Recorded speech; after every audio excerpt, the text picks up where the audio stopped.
an hour. A driver imposes his will and courage on his car in the course. Nestled by Elkhart Lake in central Wisconsin lies one of the world's great racetracks. Joining you today from one of the most picturesque and challenging racetracks in the world.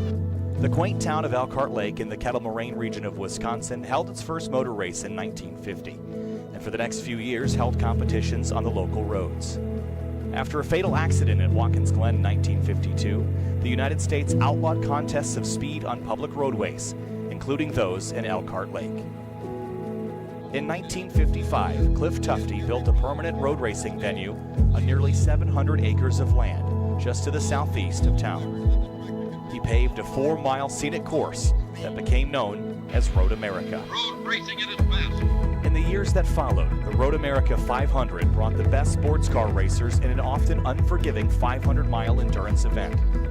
The circuit was fast, with trees, bridges, and other obstacles just feet from the edges of the course. It was a true challenge, with long braking zones and tricky sections earning names like the Hurry Downs, Carousel, and Canada Corner. Over the years, Road America began to appear on nearly every major racing series schedule. If you raced professionally in the United States, you raced here. IndyCar, kart, American Le Mans, Superbikes, NASCAR. They all have a chapter in Road America's history. The course remains nearly unchanged from its original configuration. Few courses have stood the test of time with their character unaltered. The same trees line the edges of the run down the backstretch.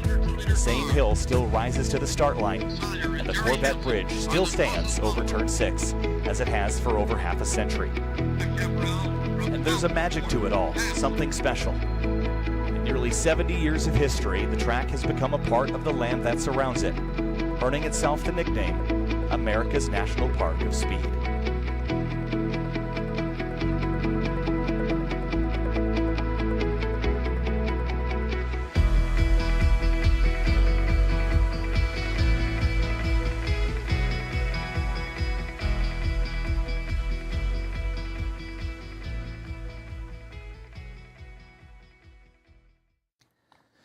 The 70-year story of Road America has a new chapter. Something old meets something new.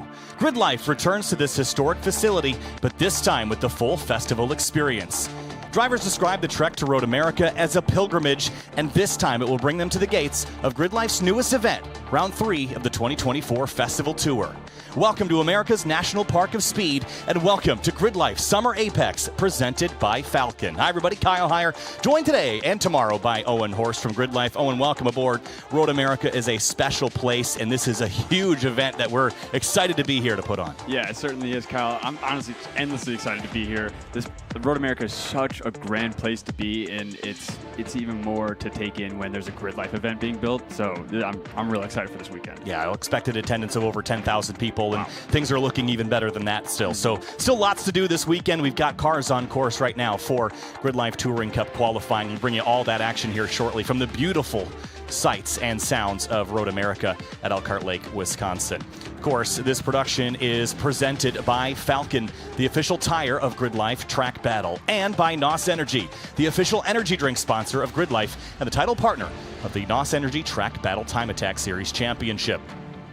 Cars are heading up the hill here and up towards the start-finish line, beginning their lap 4 miles around here at Road America. Oh, and this place is so fast. They call it the National Park of Speed. We said that, but it really is a fast track. Yeah, certainly. And there's so much space too. All the sound from the cars is just so dramatically amplified that you just hear every single thing everywhere, no matter where you are. So drivers on their first flying lap here. They have not quite yet set times, but a 58-car grid here this weekend, Owen. And we talk about GRIDLIFE Touring Cup being a single-class sprint racing series. It means everyone here today is competing in the same category. We race 4 times over the course of the weekend in 15-minute short sprints. But qualifying is so important because it sets our grid for our first race later today. And when it's such a big field and you only have 15 minutes, you've got to qualify well. That's totally true. And also, but it is a little bit helped with the track because it's such a massive track, but there's still so many cars on track. But again, it's a huge track, so they're going to be very spread out, and there's going to be ample space for cars to be able to get a flying lap for sure. Luke McGrew in the number 7 comes into this championship weekend really in a great spot, leading the points. He's been nearly flawless so far this season, Owen, and This number 7 was so good at Mid-Ohio Sports Car Course a couple of weeks ago. Yeah, Luke McGrew has been amazing this season. He has 6 wins and 16 starts. He's never finished worse than 5th. He's missed the podium only 4 times out of those 16 starts. He's really one to look out for this weekend. Yeah, I think everyone's looking at him potentially to beat the Corvettes in general. And this was a story when we were here last year in conjunction with NASCAR. You know, we looked at the higher powered cars as potentially those that would be at the front. But based on practice this morning, things were a little more interesting than perhaps we expected them to be. And maybe that's a harbinger of things to come. Right. What did we see was, I think, only the closest Corvette was in P7, I think, was for practices. Yeah, it was Matan Rosenberg at 7th in practice. He was the fastest of the Corvettes. And even Emil Tab's number 374 MX-5 Miata was up there in the top 5. So lots of stories coming into this weekend here.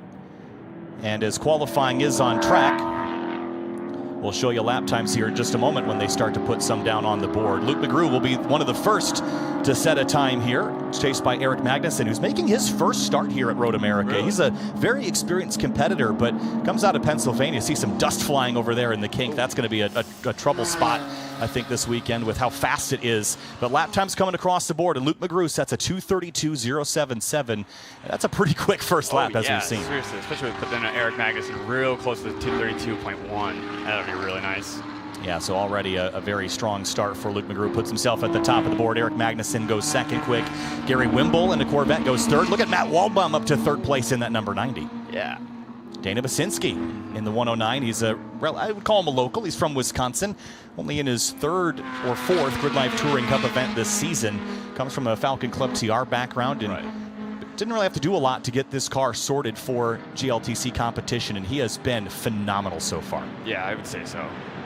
Down into turn 5, down the moraine sweep they call this section, into this 5th corner. The track is only a couple of years into a repave. Last 2 Octobers ago in 2022, this track got a full course repave around all 4 miles, and it was very black and sticky last year, but over the years, over the 2 years that we've seen it, it has kind of mellowed out a bit. You see some of the rubber that's been laid down as well. Yeah, it's definitely not as, it was, I feel like last year it was very bright to look at, and it was kind of like pierced your eyes almost, but now there's a lot more rubber laid down, and these cars are probably going to have some more telling lap times of what the real pace is. Eric Magnuson in that gold BMW. GRIDLIFE grid had just hanging on.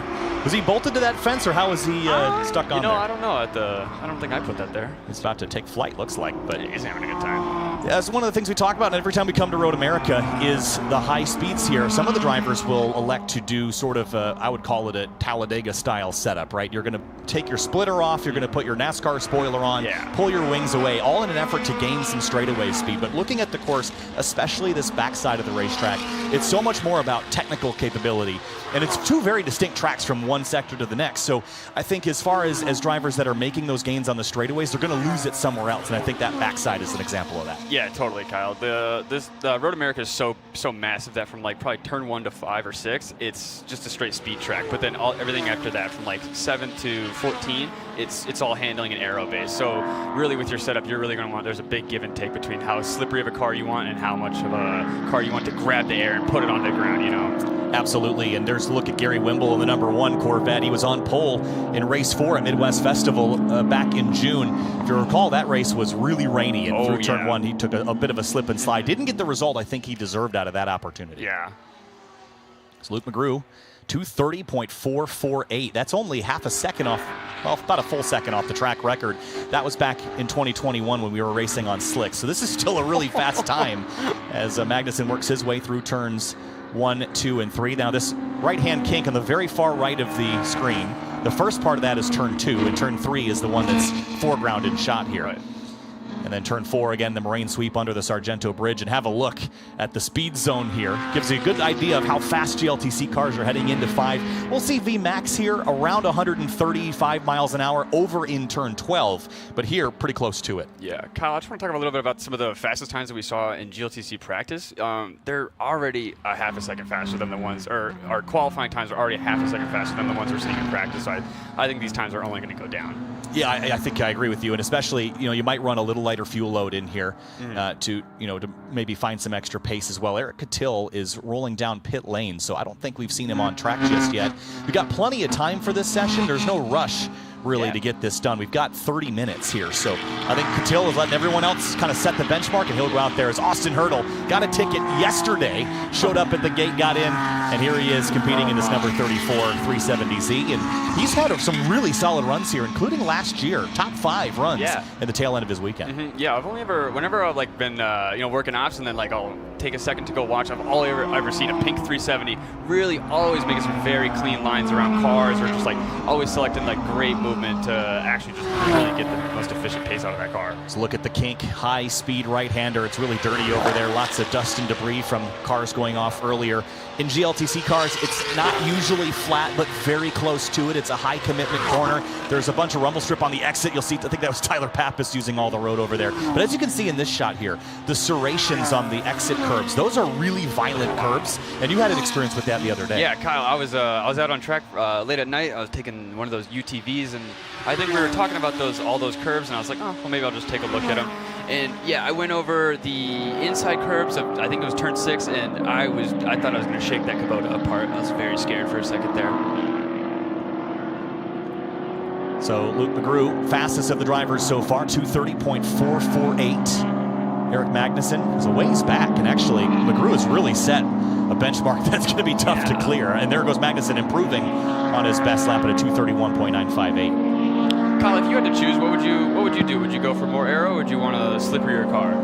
So I talked to Eric Catil about this. So Eric Catil had elected to go with an air dam setup versus his normal front bumper. Yeah. But he didn't change his engine power, and I liked his strategy. It was reduced drag. That was his plan, as Aaron Lichty in the Cayman goes to a second place at a 231.7. But I think reducing drag is great. I don't know if how much I would like to compromise my setup and the handling that the car has. And Catil left his rear wing on. Don't make your car undrivable or scary to drive, 100%. Because that's going to cost you time too. Yeah, because you don't want to make so many changes where you don't know like what change that you did is making your car act in a certain way, or you're changing so much where it's just completely changing the fundamentals of the car and you can't drive it anymore how you used to. There's a handful of drivers that are making their first starts here at Road America this weekend, and you don't want to come in changing every knob on your car without really knowing what it's going to do. Certainly not. Lena Chin is in the blue car, and right behind her is Scott Heckert. Now, Scott Heckert has experience in the NASCAR K&N series from a handful of years ago, and also has experience running in some GT cars. He was with us last year at Watkins Glen International and took this car to a top 10. That car was not totally dialed back then. It's looking much better here this weekend, and I wouldn't be surprised to see Heckert up in the mix. Yeah, that makes sense. I mean, over the year, I think especially last year, the Corvettes just race over race over race. Like we got a car off on the side of the road there. Looks like Robbie Veerhout. Looks like he just pulled off to the side there, trying to keep the session green. Nice. I'd be looking for a cutout or something. Yeah, so I think that's probably what he's doing at the moment. Just trying to, again, he had issues at where were we at? Midwest Festival, where he had a mechanical issue, got involved in a minor accident, wasn't able to complete the weekend. So hopefully it's something minor that they can get sorted here. See on the far right there is the Briggs & Stratton Motorplex, which is hosting Drift all weekend long. Wow. Hosting a karaoke party later with T-Pain and Hurt. That's a big part of the activations going on. Awesome. And you see it, look at this here. It's jarring to switch right over to that. Oh my gosh. But yeah, this is all planned on the Briggs & Stratton Motorplex over there. And what a great layout. Nick Swan called it one of the best little drift tracks he'd ever seen. But little probably isn't the best word to describe it. It is a big place. Yeah, I only ever saw it from above, like on our maps at work and or in the office. But like when you get there in public, there's so much undulation change, and like the cars just dip and dodge and over these hills. It's very crazy to see these cars like maneuver on also, but it's not small, but it's very tight and technical. Yeah, so I think there's Steve Veerhout there. He's actually not. His rear left wheel looks to be. Yeah, that doesn't. Did he hit a wall, or did he get some contact with someone? Maybe. There's some other stuff on the ground. Yeah, so it looks like he might have gotten into one of those barrier or the signboards there. Yeah, just trying to pull off the track. Do you think it was might have been a curb that could have done that? It could be. I mean, we talked about the curbing, right? And it's so rough in some places that you have to be cautious with it. But to break a knuckle or something on a 350Z feels like a lot. So yeah, seriously. There might be more. You see the taillight's also broken there, so there might be more story to that than we know. That's why I was wondering maybe if it could have been like an impact or something. But well, it doesn't look broken otherwise. So we'll learn a little bit more. Should note that the black car in center shot there, that is Andy Smedegard running that car this weekend. This it's Andy in there. Yeah, this is Trainer 3. Okay. And this is one of the most successful GLTC cars forever. Wow. It actually still is over Eric Cattill's new car that he has constructed. Yeah. But that car with Andy behind the wheel is going to be a fierce threat inside the top 10. Right behind him is the 245. Ryan Power is with the Tolos guys here this weekend, so excited to have him back here in the paddock. And there's a look at James Forbes in the blue Corvette, and Aaron Lichty goes by. Forbes, that's actually the record-holding car here at Road America. Really? That's Jeremy Swenson's old car. Oh, yeah. And Lewis Chatroop with a brand new livery from K-Power as well. Bottom of the shot there, and there's that 212 that we were talking about, Andy Smedegaard. This car won 20 of 40 races in 2022. Jeez. That is a very impressive stat line. Yeah, it was with Tom O'Gorman behind the wheel. Certainly it's found success since then with a couple other drivers, mostly Andy driving it. But he was the primary builder, no? Yes, okay. It is an ASM production, and this is one of the highest, best performing cars that we've seen in GLTC history. And running 8th right now, Andy was joking with Eric Cattill about how, he'd put the air dam on his number 82. Yeah. And he said, I'd just rather finish 3rd. Right behind the 245 of Ryan Power, there's Andrew Rains, and then Peter Zhang. That's an LS Swap FRS, this red car here. And then I believe in shot there, that's one of our new drivers. I believe that's, remind me, Roy Deach is the one that's driving that car.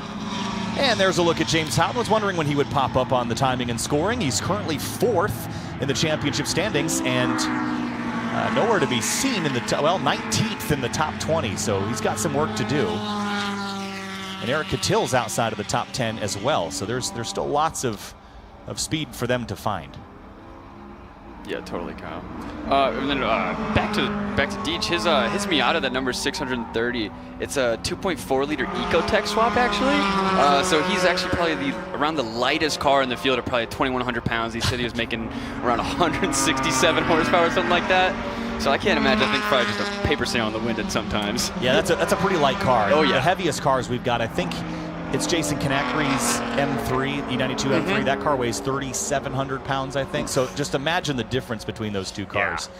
Big jumps over the curbs there for, I think that was Carlos Mendez and then Tony Marchev in the 17. Now let's talk about Tony Marchev for a second. Let's do it. Tony Marchev in that 17, the Black S2000, he's entering turn 14. That's actually, sorry, I misidentified that. That's actually Hans Horpedal's car.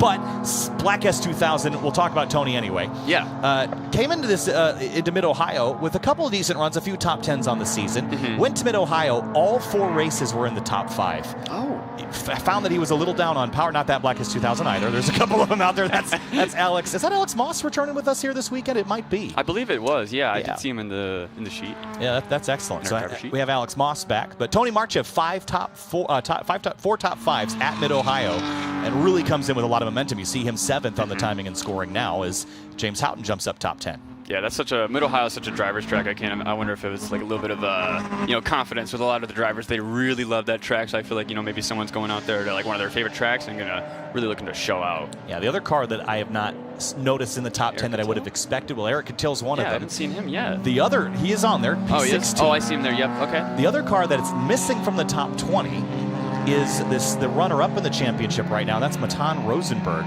And I don't see him. I don't know if I saw him. I don't think anywhere. I've seen him come across us either. And as far as I knew, everything was running well for him. Yeah. But he does not appear to have made a lap so far. That's strange. Hope James Houghton get that figured out and squared away. This car is built for straight line speed. It is. Air dam and the old NASCAR style spoiler. I mean, it just looks like a stock car in the form that it's in. It's just such a wide, massive thing. This is the alternate universe when Acura entered NASCAR and ran a front wheel drive car. Right? Yeah. I mean, it's real fun. Jake Price, new motor in this car. And I believe it's a 2.4 that they've got in this. And they're really excited about the changes that they've made to this car to make it more reliable and faster. Is it a 2.4 Ecotech then? I believe, yes. Okay, yeah, I've heard a lot of great things about doing 2.4 Ecotech swaps. So he's got one of those in the car, brand new fresh engine. Right behind Austin Cobb, he's got the rear-mounted turbo in this car. And That'd be something. He did a lot of laps last year. He was here with the NASCAR weekend, but he had it off on the outlap and ended up tearing up the splitter and the radiator and everything. That's never really got a chance to turn a lap. Yeah, that's never fun when you show up in first lap, first session. You've done yourself. Eric Meadows up to 4th place in the number 3. Did Luke McGrew go in? He probably just parked at the paddock now. He's probably just he ran his lap, and he seems pretty satisfied with it. But he's away. Yeah. we talked about the Corvettes and the, how good we expected them to be. We've got one first, third, and fourth, and fifth.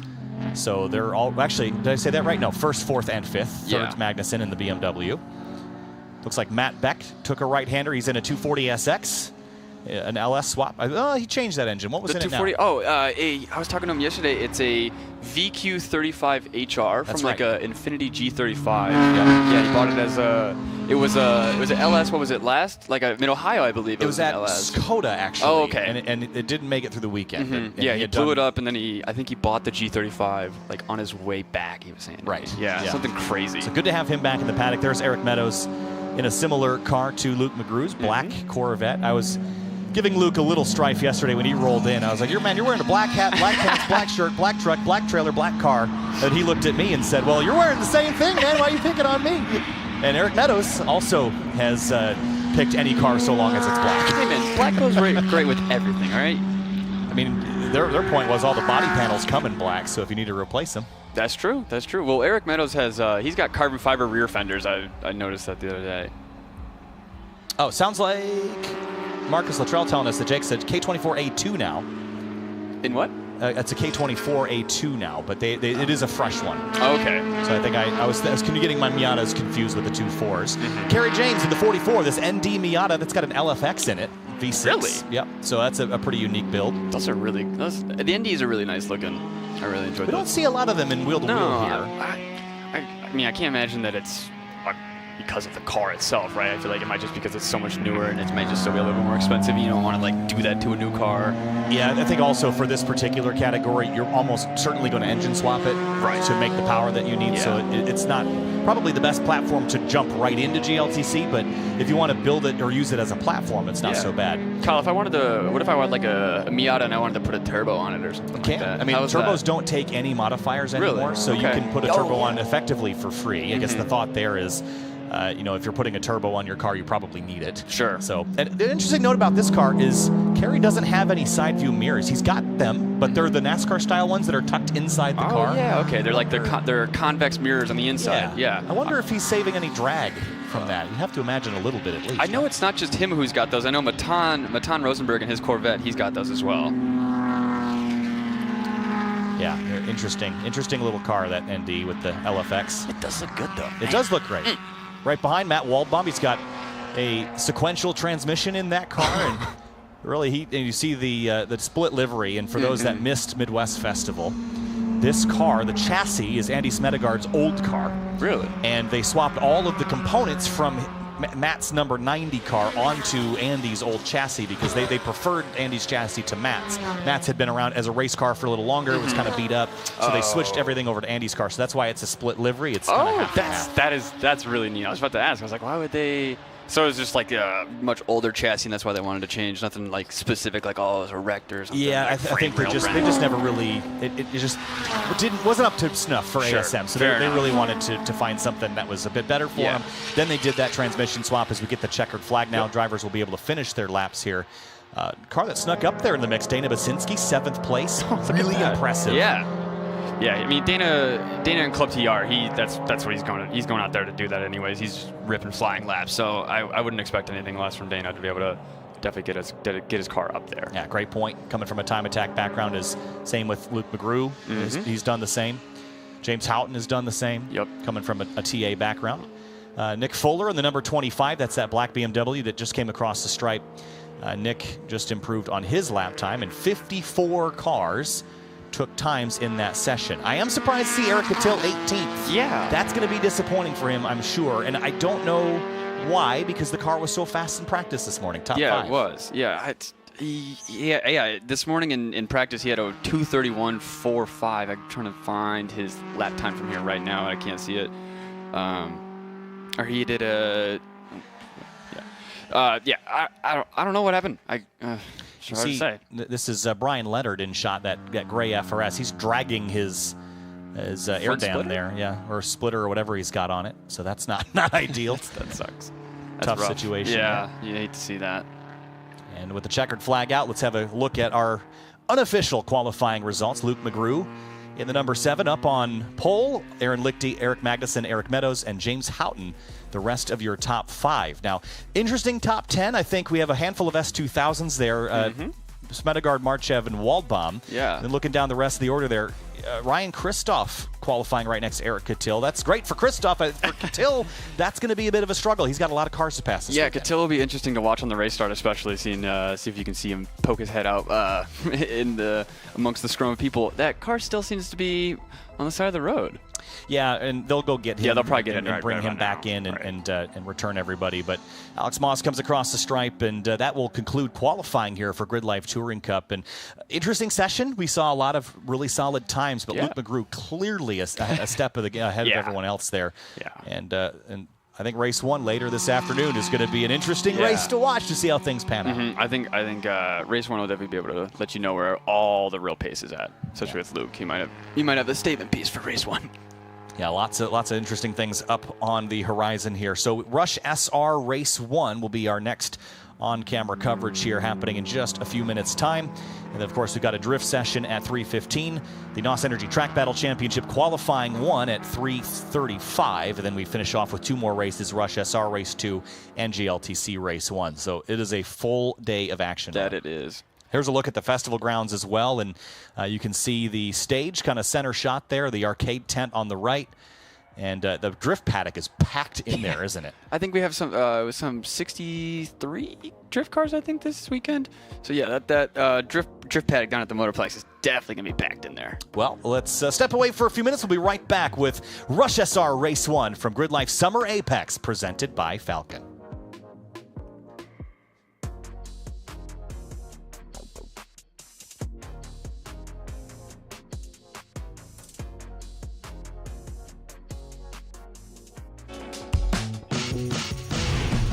Hi, I'm Chris Forsberg, and I want to tell you about Valvoline's FlexFill Gear Oil, which is designed by car people for car people. It comes in a pouch, which is specifically made to work in tight spaces, and it saves me time versus the old pumping method, so I can focus on things like keeping my drivetrain running clean. Unlike the pump, the FlexFill pouch leaves no wasted oil and no wasted time. Plus, it keeps my garage nice and clean from any spills. All you gotta do is put the nozzle where you need some oil, give it a squeeze, and you're ready for the road. That's why I protect everything in my garage with Valvoline. Valvoline, trusted for over 150 years. Welcome to our world. A world of dirt, drift, and dodging fate. A world where all of motorsport collides. A world of digging deep, of grit, glory, and bitter defeat. Inhabited by the strong, the fearless, the barely sane. Welcome to our world. Welcome to the world of NOS. High performance, year-round traction, long tread life. It's one tire with multiple personalities. Introducing the Azenas FK460, Falcon's all-new ultra-high-performance all-season tire. With an advanced rubber compound that delivers confidence through every curve, in any condition, all year long, making the seemingly impossible possible. Learn more about the Azenas FK460 at falcontire.com.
GRIDLIFE Summer Apex is an all-new festival, America's national park of speed at Road America. And while the track has decades and decades of history, we're bringing something new as far as the experience and as far as the cars on the racetrack.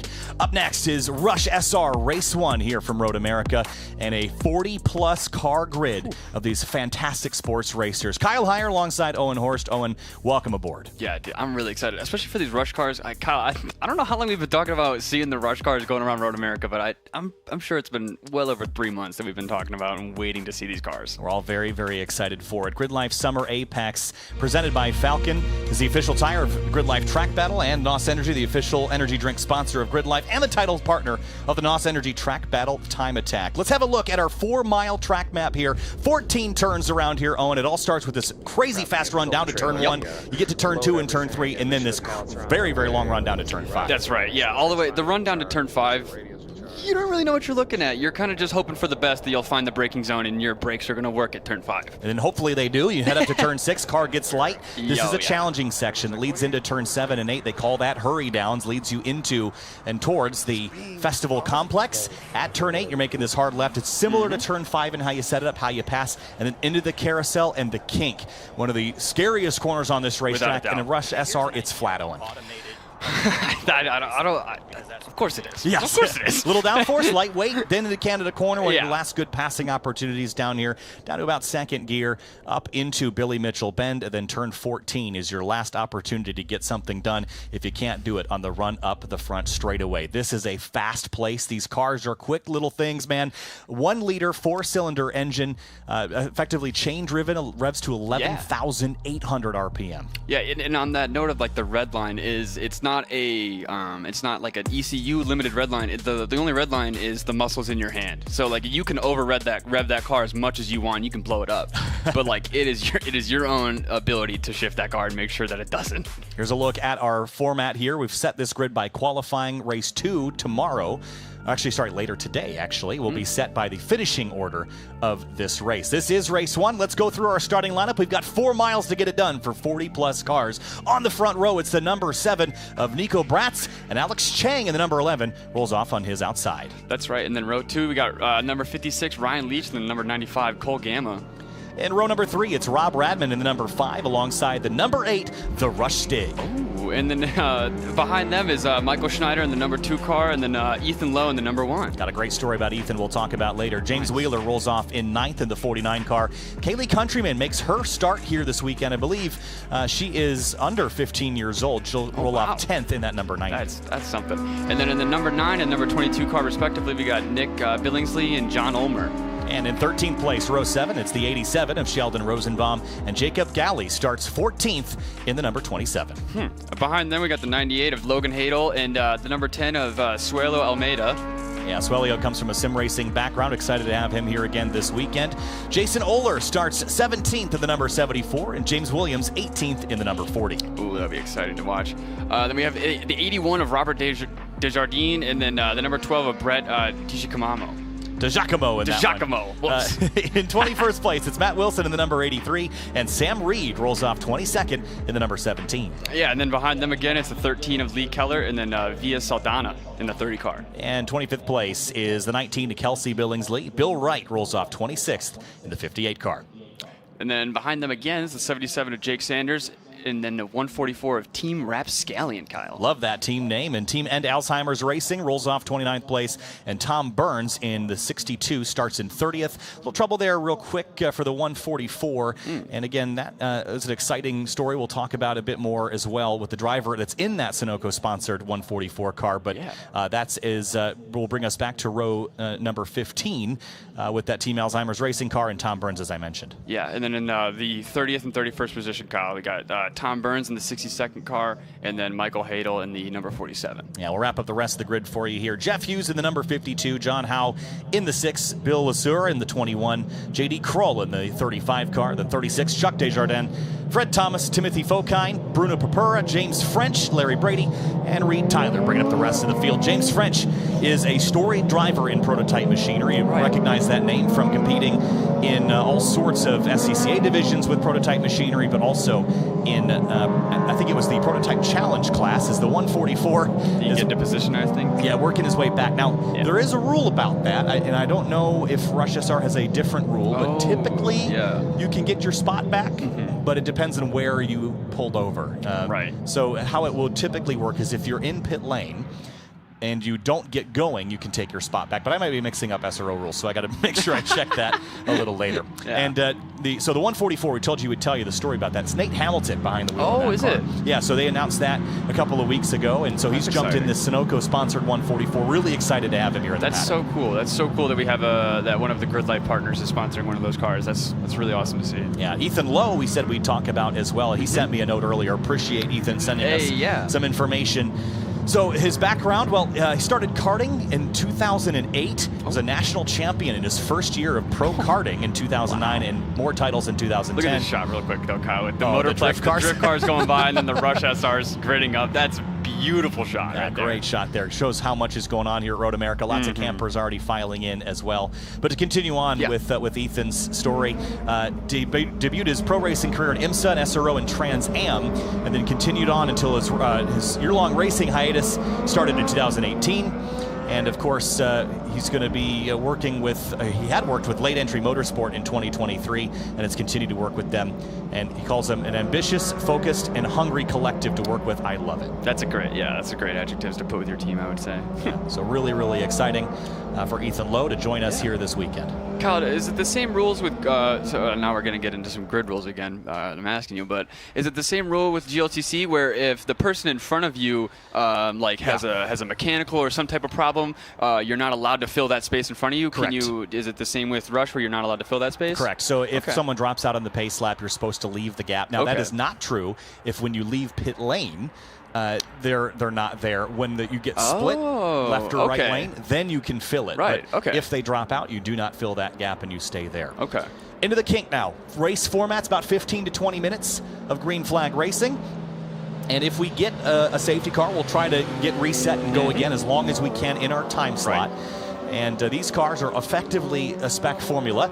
They've got about 169? Yeah, so 100-ish, 150-ish horsepower. Sub 180, sub 180. Yeah. And I had the number memorized, and now I lost it there, but you'll pull it back up for me, I'm sure. They don't have a lot of power, but what they do have is handling. 140. 140. All right, so we were close. They're rounding up from 139 for sure. Yeah. So the Honda S2000 pace car that's being driven by Mike Cohn. It's actually his personal car. I'm sure he's very excited to be pacing Road America with this car. We're going to turn everybody loose here in just a moment's time for Rush SR Race 1 of the weekend. Lights are out. Cohn's going in. This is going to be ready to rock. Really exciting here to bring the action to GRIDLIFE Summer Apex presented by Falcon. The first of 8 races this weekend. We've got tons of time attack, drift, and everything else alongside it. But the pace car is going to make the hard right onto pit lane and leave the field in the hands of Nico Bratz and Alex Chang as they work their way up the hill. Yeah, and that Alex Chang in the number 11, that white and red car, he is one fast driver. I think at Mid-Ohio, I don't think he left the top 2. He was in the front row the whole weekend. Here we go. Rush SR Race 1 at GRIDLIFE Summer Apex, presented by Falcon. We're green at Road America, 2x2 down the front straightaway. The pack racing begins, Owen. Oh, they're getting wide around. There is no longer 2 wide. 3 wide for the lead down into turn 1. Now they've cycled it out and through to the top spot. Goes the 66 to the front. I think that was the 56 of Ryan Leach. Jason Leach, yeah, he snuck through there and took the top spot away. Turn 1, everyone's kind of taking it easy. Leach was not. Everyone keeping it clean through 2 and 3, though, down the hills into the 5. Yeah, then onto this long back straightaway. The Moraine sweep will lead you down into that best passing opportunity here on the racetrack. You're going to use the slipstream in these cars, flipping through the gears on the paddle-operated sequential, and into turn 5. Leach under fire from the Alex Chang car. Alex Chang is going to want that. From what a lot of people have been watching with this series, Alex Oh, James. spin, turn 5. Contact. A couple cars piling in, everybody scatters, and one car got turned around, and everyone just had nowhere to go. 3, 4, 5 cars in it. Yep. And there will be a local yellow at this. We'll see if they can pull away from that, but Yeah. turn 5 trouble spot. Yeah, luckily that was at least more so on the real inside of turn 5, where a majority of the traffic and action of turn 5 is on the outside and on the rumble strips of turn 5, really. So into the carousel now, turn 9. Oh man, Kyle, I just had a Big lunge from who was that that snuck under the green that and was white? something.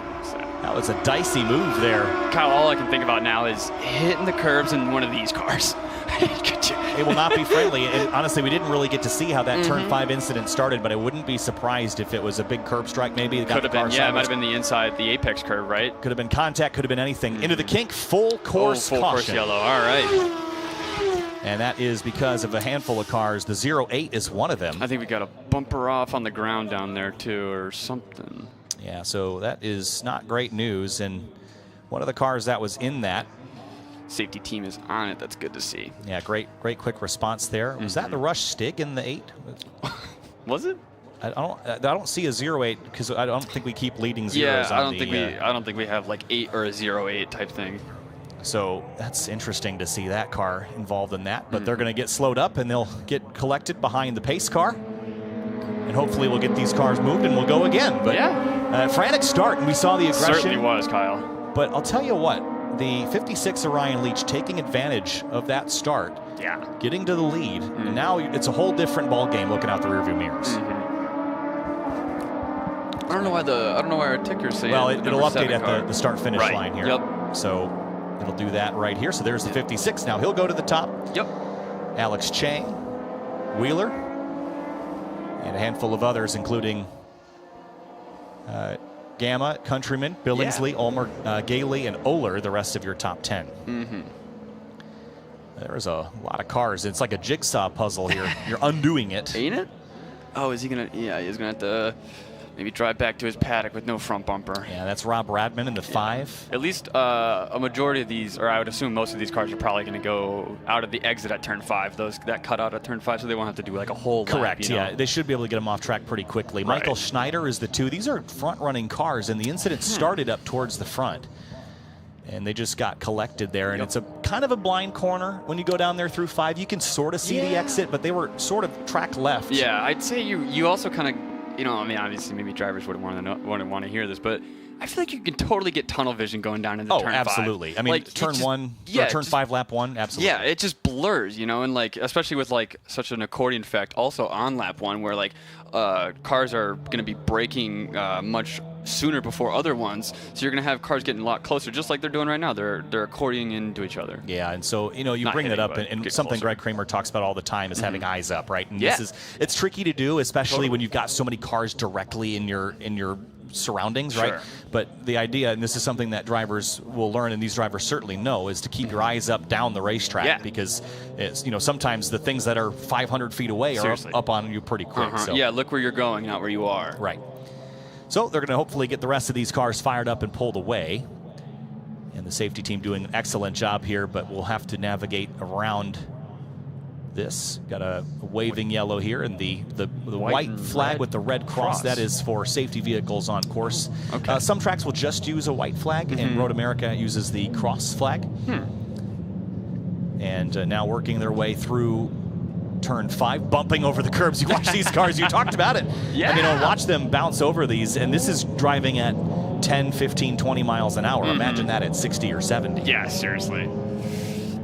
And also, I'm pretty sure the seating position in the Rush cars is, you know, they may look a little more upright, but it is kind of still like a Formula car where they are more laying on their back and kind of more on their tailbone almost. So yeah, Cerise got a chance to sit in one of those cars at Carolina Motorsports Park, and I haven't gotten a really good chance to talk about the seating position, but yeah, you're right. You're lower. You're kind of laid back a bit.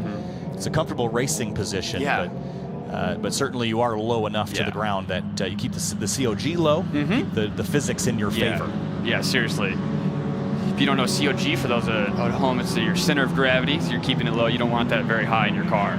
So obviously with these cars, their center of gravity is very, very low. So anything that's going to take it up just a bit, you don't want. And the driver's the biggest component to that in these cars. Yeah, 100%. Yeah, it's the size, the height, and the weight of the driver is can be dependent upon some of these lap times, I'd imagine. Yeah, so working our way down through turn 8 now under the Speedville Bridge and kind of into Festival Central over there. And really interesting to see how GRIDLIFE has approached this. And you were a part of this as well, building out this event in the week leading up to this.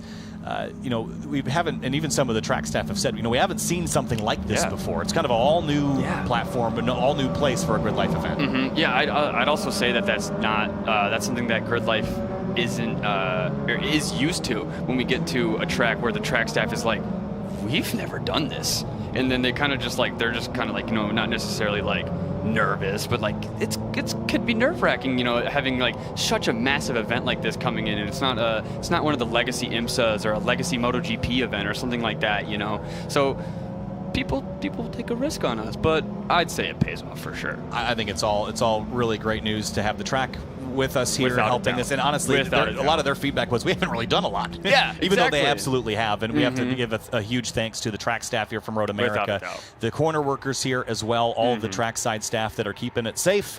Appreciate their efforts as always in our first day of on-track action, and so much more today and tomorrow. Seriously, yeah. But back to that, the ops crew of GRIDLIFE, you know, we wouldn't be here without them. So they're a real great help for us. I see the one shout out to them. There. He's making it out now. Okay. 08 looks like he'll pull away. Yeah, I think he's turning around going to the turn 5 exit, it looks like. And this car looks like it might go on the hook. But they're going to brush off the racetrack, get it cleaned up and cleared up, and we'll be rolling here pretty shortly.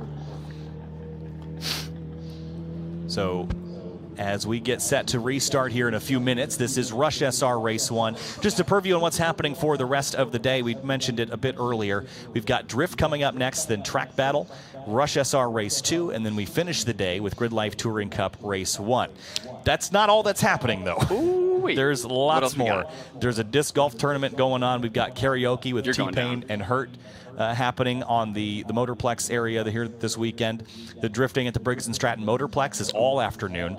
Twin Stunts here in the paddock is doing some excellent activations, Owen. It's been really cool to watch them set up. Yeah, Kyle and we were over there for a little bit just watching them do some wheelies and just doing like their endos or like stoppies. I can't remember what they're called, but it's really awesome to see these people just like dancing around on a bike that's moving around just 30 miles an hour, just doing little ovals, turning around. Stuff you can't do in a car. I mean, yeah, no. We got a handful of merch booths here on site as well, and so you can go get, if you're here at this event, and if you're not, there are still tickets available, and you absolutely should give it a go if you're within range. But there's 2 merch booths on site that people can pick up their Summer Apex presented by Falcon merchandise, or you can wait for it online post-event and pick it up there on shop.grid.life. Yeah. Pace car lights are still on, so it looks like they'll probably be doing one more lap at least. Yeah, they're still trying to clear that car. Yeah, it looks like driver's taking a walk to the car. The name is making me second guess this, but it appears that it's the one, which would be Ethan Lowe. But again, I don't know if there's more to that story. With the name being different on the side of the car. Yeah, I don't have that name, so. So this is a unique scenario. Just hook it up and pick it up. Yeah, I don't think we've seen a rush car being retrieved like this before. No, and I think Road America is doing a nice job. They know it won't roll, so this is the next most efficient way to do this. Yeah, exactly. And they're going to secure it at the rear of the car as well, so it's not swinging around. Great work there by the Road America safety team. Yeah, that's awesome. I'd say, like, especially with like you're watching like stuff like Formula 1 or IndyCar when those cars like have a crash or an off, and then they pick them up from the teapot at the top. The cars are always so back heavy that they just sag, and I'm just like, I don't, why aren't we worried about that? Are we not worried about that car doing that? Yeah. So they see the speedy dry going down as well. There's some fluid on the track as well. So a bit of a pause in the action here at GRIDLIFE Summer Apex, presented by Falcon for a lap 1 incident down at turn 5 involving a couple of cars. Looks like all the drivers have either driven away or gotten out of their cars. They are okay. Yeah. But it has put us under our full course yellow of the weekend. really excited though to see if Alex Chang's gonna want to make some moves. You know, first lap, maybe first turn, or if he's gonna try to hold it off and hope that there's not another yellow and see if he can get something done in like a last lap or something. Yeah, I think the question now becomes with this full course yellow, and it takes a while to get around here under yellow. Yeah. How many laps will we get? Right. And will the drivers really have a good understanding? If they get the green and the white together, they'll know, all right, last lap. Yep. And we'll have a one-lap shootout. Yeah. Typically, we'll try to get 2 to 3 laps.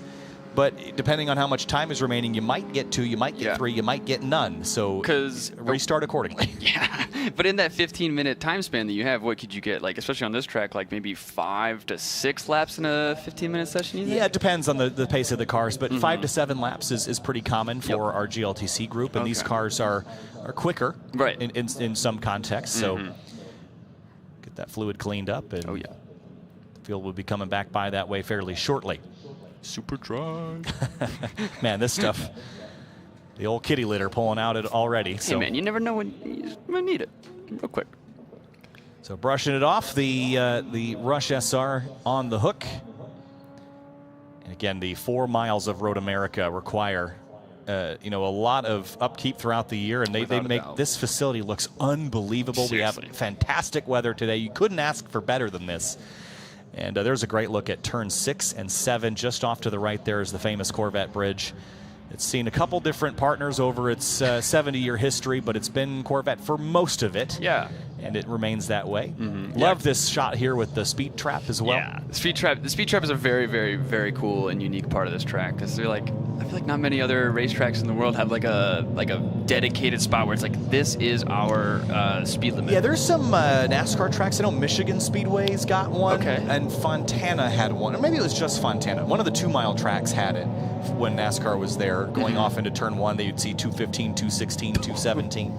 But don't see those numbers anymore. No, but I think what you will see today is when we get to the NOS Energy TrackBattle Qualifying, you're going to see numbers in the deep into the 170s at least. Really? Probably some more than that with some of the cars we've got here. Over 100 time attack cars on the grid here this weekend, in addition to 40-plus Rush SRs and 50-plus GLTC. Yeah, and even that, 60-plus drift cars. Yeah, and the drift cars as well. And the neat thing about drift is we've got a couple different surfaces. Yeah. We've got the Briggs & Stratton Motorplex that will be on all weekend for drift, and then we will do some full course drift later today and in 2 sessions tomorrow. You get to see all of the full course drift right here on the GRIDLIFE live channel. And if you haven't yet subscribed or followed or all those places, whether you're on Facebook, Twitch, or YouTube, please do that. And it helps keep us bringing these to every event, as many events as we can. Oh, yeah. And it really is appreciated. And we can continue to bring live content to you in the GRIDLIFE season. So into the carousel now. We would expect lights off later in the lap if we're restarting. I think they're still taking a look at the surface conditions down at 5, make sure that it's cleaned up.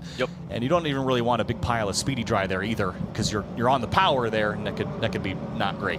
Yeah, especially if some drivers will be going too wide through there. You know, you don't want to have that. Oh, there they go. So there goes the Rush SR, one of the 5 or 6 involved in that incident. Again, all drivers either got up and out or drove away. I think this was the only car that had to be, I believe so, yeah, put up on the hook to be pulled away. I think one lost a front bumper. That was like that bright blue one. That was the 5 of Rob Bradman, I believe. And that's unfortunate. He had such a good event at Carolina Motorsports Park earlier in the season. We have seen these cars since. You've seen them on the live stream last. That was at CMP. Of course, they raced at Mid-Ohio Sports Car Course a couple of weeks ago. And that was a lot of fun to watch them race there. That was awesome. What a great racetrack Mid-Ohio is as well. Seriously. Great look at the exit of Canada Corner and up through Billy Mitchell Bend. And there used to be a bridge over that section where that embankment is on the left. And they had a big concrete abutment there for the bridge support. And it was just not in a great spot on the exit of a fast corner. So that was removed, I think, in 2005 or 6. And that's when they put in that big tunnel down there that you come in now. But corner Billy Mitchell Bend is what we call that now. I feel like the tunnel coming into Gate 6 really just sets the bar when you're coming into. It is a cool way to come into a racetrack. It's a big tunnel too, as far as it's tunnels go. Again, Road America, I feel like it's the largest tunnel at a racetrack too. Like they fit full haulers through there, like full NASCAR haulers and stuff. Yeah, big stuff. So cars are approaching Canada Corner here. I still see double yellows displayed around most of the course. So I'm not sure that we're going to get a restart just yet. But, oh, well, as I say that, the double yellows at the main flag stand have been placed away. And we've got a green flag in hand. So how many laps will we get? That is unknown, but the lights are out on the safety car, and that means we will be restarting this time through.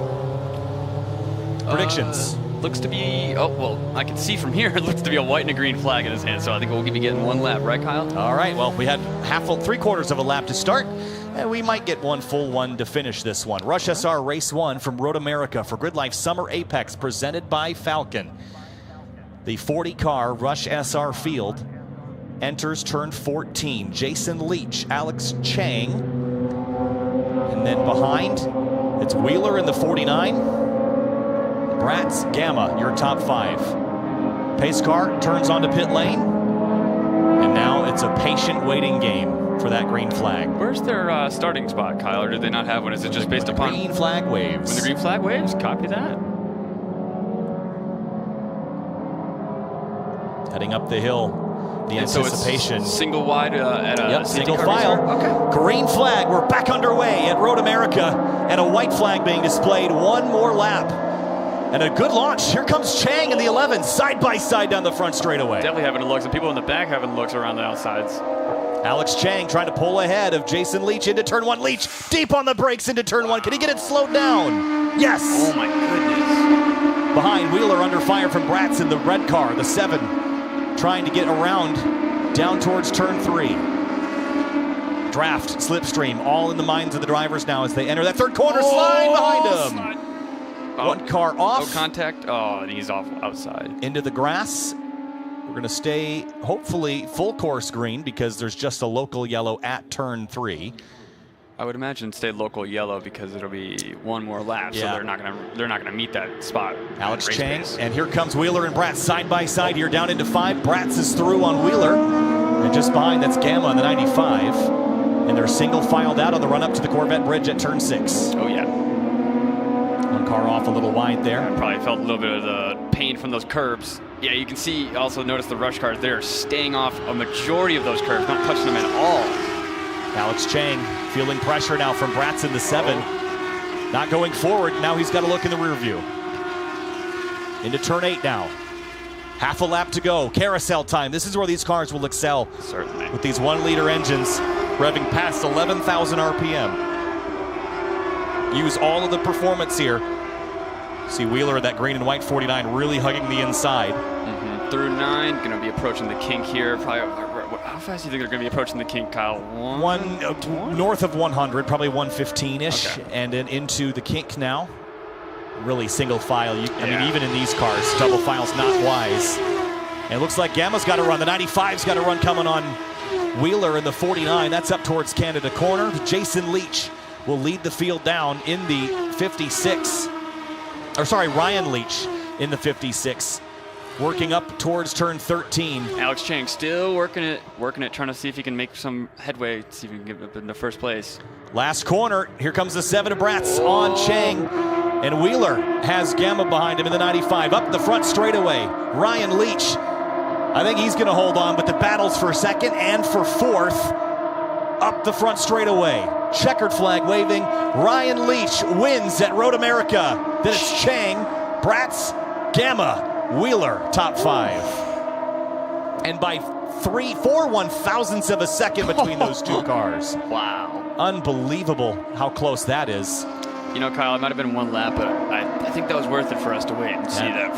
That last run up the front straightaway was pretty exciting. Yeah. Countryman in the 7th place, number 90. That's a solid run for her. And Suelio Almeida, 10th place in race 1. Oh, wow. And look at the rest of the field coming up 2 and 3 wide towards the finish line. Oh, yeah. And so that will complete Rush SR Race 1. Now, we didn't get a lot of green flag running, but we got some. Looks to be some... Oh, the rear wing on one of those cars has gone for, I would call it a ride. Well, let's have a look at our session results here for our Rush SR Race 1. Ryan Leach in the 56 over Alex Chang, Nico Bratz, Cole Gamma, and James Wheeler. Wheeler lost that in the last couple feet up to the front straightaway. Nick Billingsley, Kaylee Countryman, Jacob Gailey, John Ulmer, and Suelio Almeida make up the rest of your top 10. Brett DiGiacomo 11th, Jason Oler, Robert Desjardins, Team Rapscalli in the 144. How about that run for him? And Matt Wilson, Sam Reed, Vila Saldana, Lee Keller, Tom Burns, and Jake Sanders make up the rest of your top 20. And then 21st, Bill Leisure, and 22nd, Larry Brady, Reed Tyler in your 23rd spot, Michael Hadel in 24th, John Howe at 25th, number 40 car of James Williams in 26th, 27th, Team and Alzheimer's Racing, 28th with J.D. Kroll. Yep, and just looking at the rest of the order there, you see the one. So it was the one that was involved in that incident down there. You see Rush Stig, Michael Schneider. And it does list it as Ethan Lowe. Yeah, so there was just the name on the car. I just wasn't confident that nothing had changed since registration. Right. But there's a look at your results. And then here. there's another shot of that wing. It's the 26 of... No. Yeah, so that is an interesting situation, isn't it? I haven't seen that happen. I wonder how that could happen, especially on like just the one lap. Yeah, either way, we'll have to get an update on that and find out what happened there. Rush SR Race 1 is complete. And a couple of laps of some pretty exciting racing. But here's some look at some highlights, and it was all down to the run through turn 1. Ryan Leach got to the lead, and it was 3 wide behind him. Into turn 5, look in the left side of this shot here. You're going to see a couple of cars come together. Oh, it was there a spin, yep. And they just pile in, Owen. I think that was that apex curve. It got the car unsettled, and it was already starting to go wide before he was even at the exit curbs. Yeah, and then that's unfortunate. Took a little while just to kind of unglue the puzzle there. On the restart, though, tell you, Alex Chang had a good run down towards turn 1. See, just a wiggle there. Didn't want to dive in on the brakes. Just braked way later. Oh, my goodness. And Ryan just drove away from it at that point. Little spin down here at turn 3. Everybody dodging and weaving around it. No contact, which is great to see. Some passes down here. The 49 loses a spot to the 7. Exchanging positions, and then through the carousel. That's where we saw some really good passing attempts as we got a little closer towards the end of the lap. Nico Bratz in that 7, moving his way up the order. And in the last corner, Cole Gamma in the 95 got a nice run here to the checkered flag and defeated the 49 by just a couple thousandths of a second. What a battle just for a lap or 2. Seriously. But just a harbinger of things to come, I think, if we can get some green flag running for the rest of the weekend, Owen. Oh, yeah, without a doubt. If we can get a full 15-minute lap race, or a 15-minute race, sorry, of the Rush SR cars, it's going to be a great race. Well, that's going to do it for Rush SR. For now, we're going to step away for a few minutes. We'll be back with Drift in a few moments.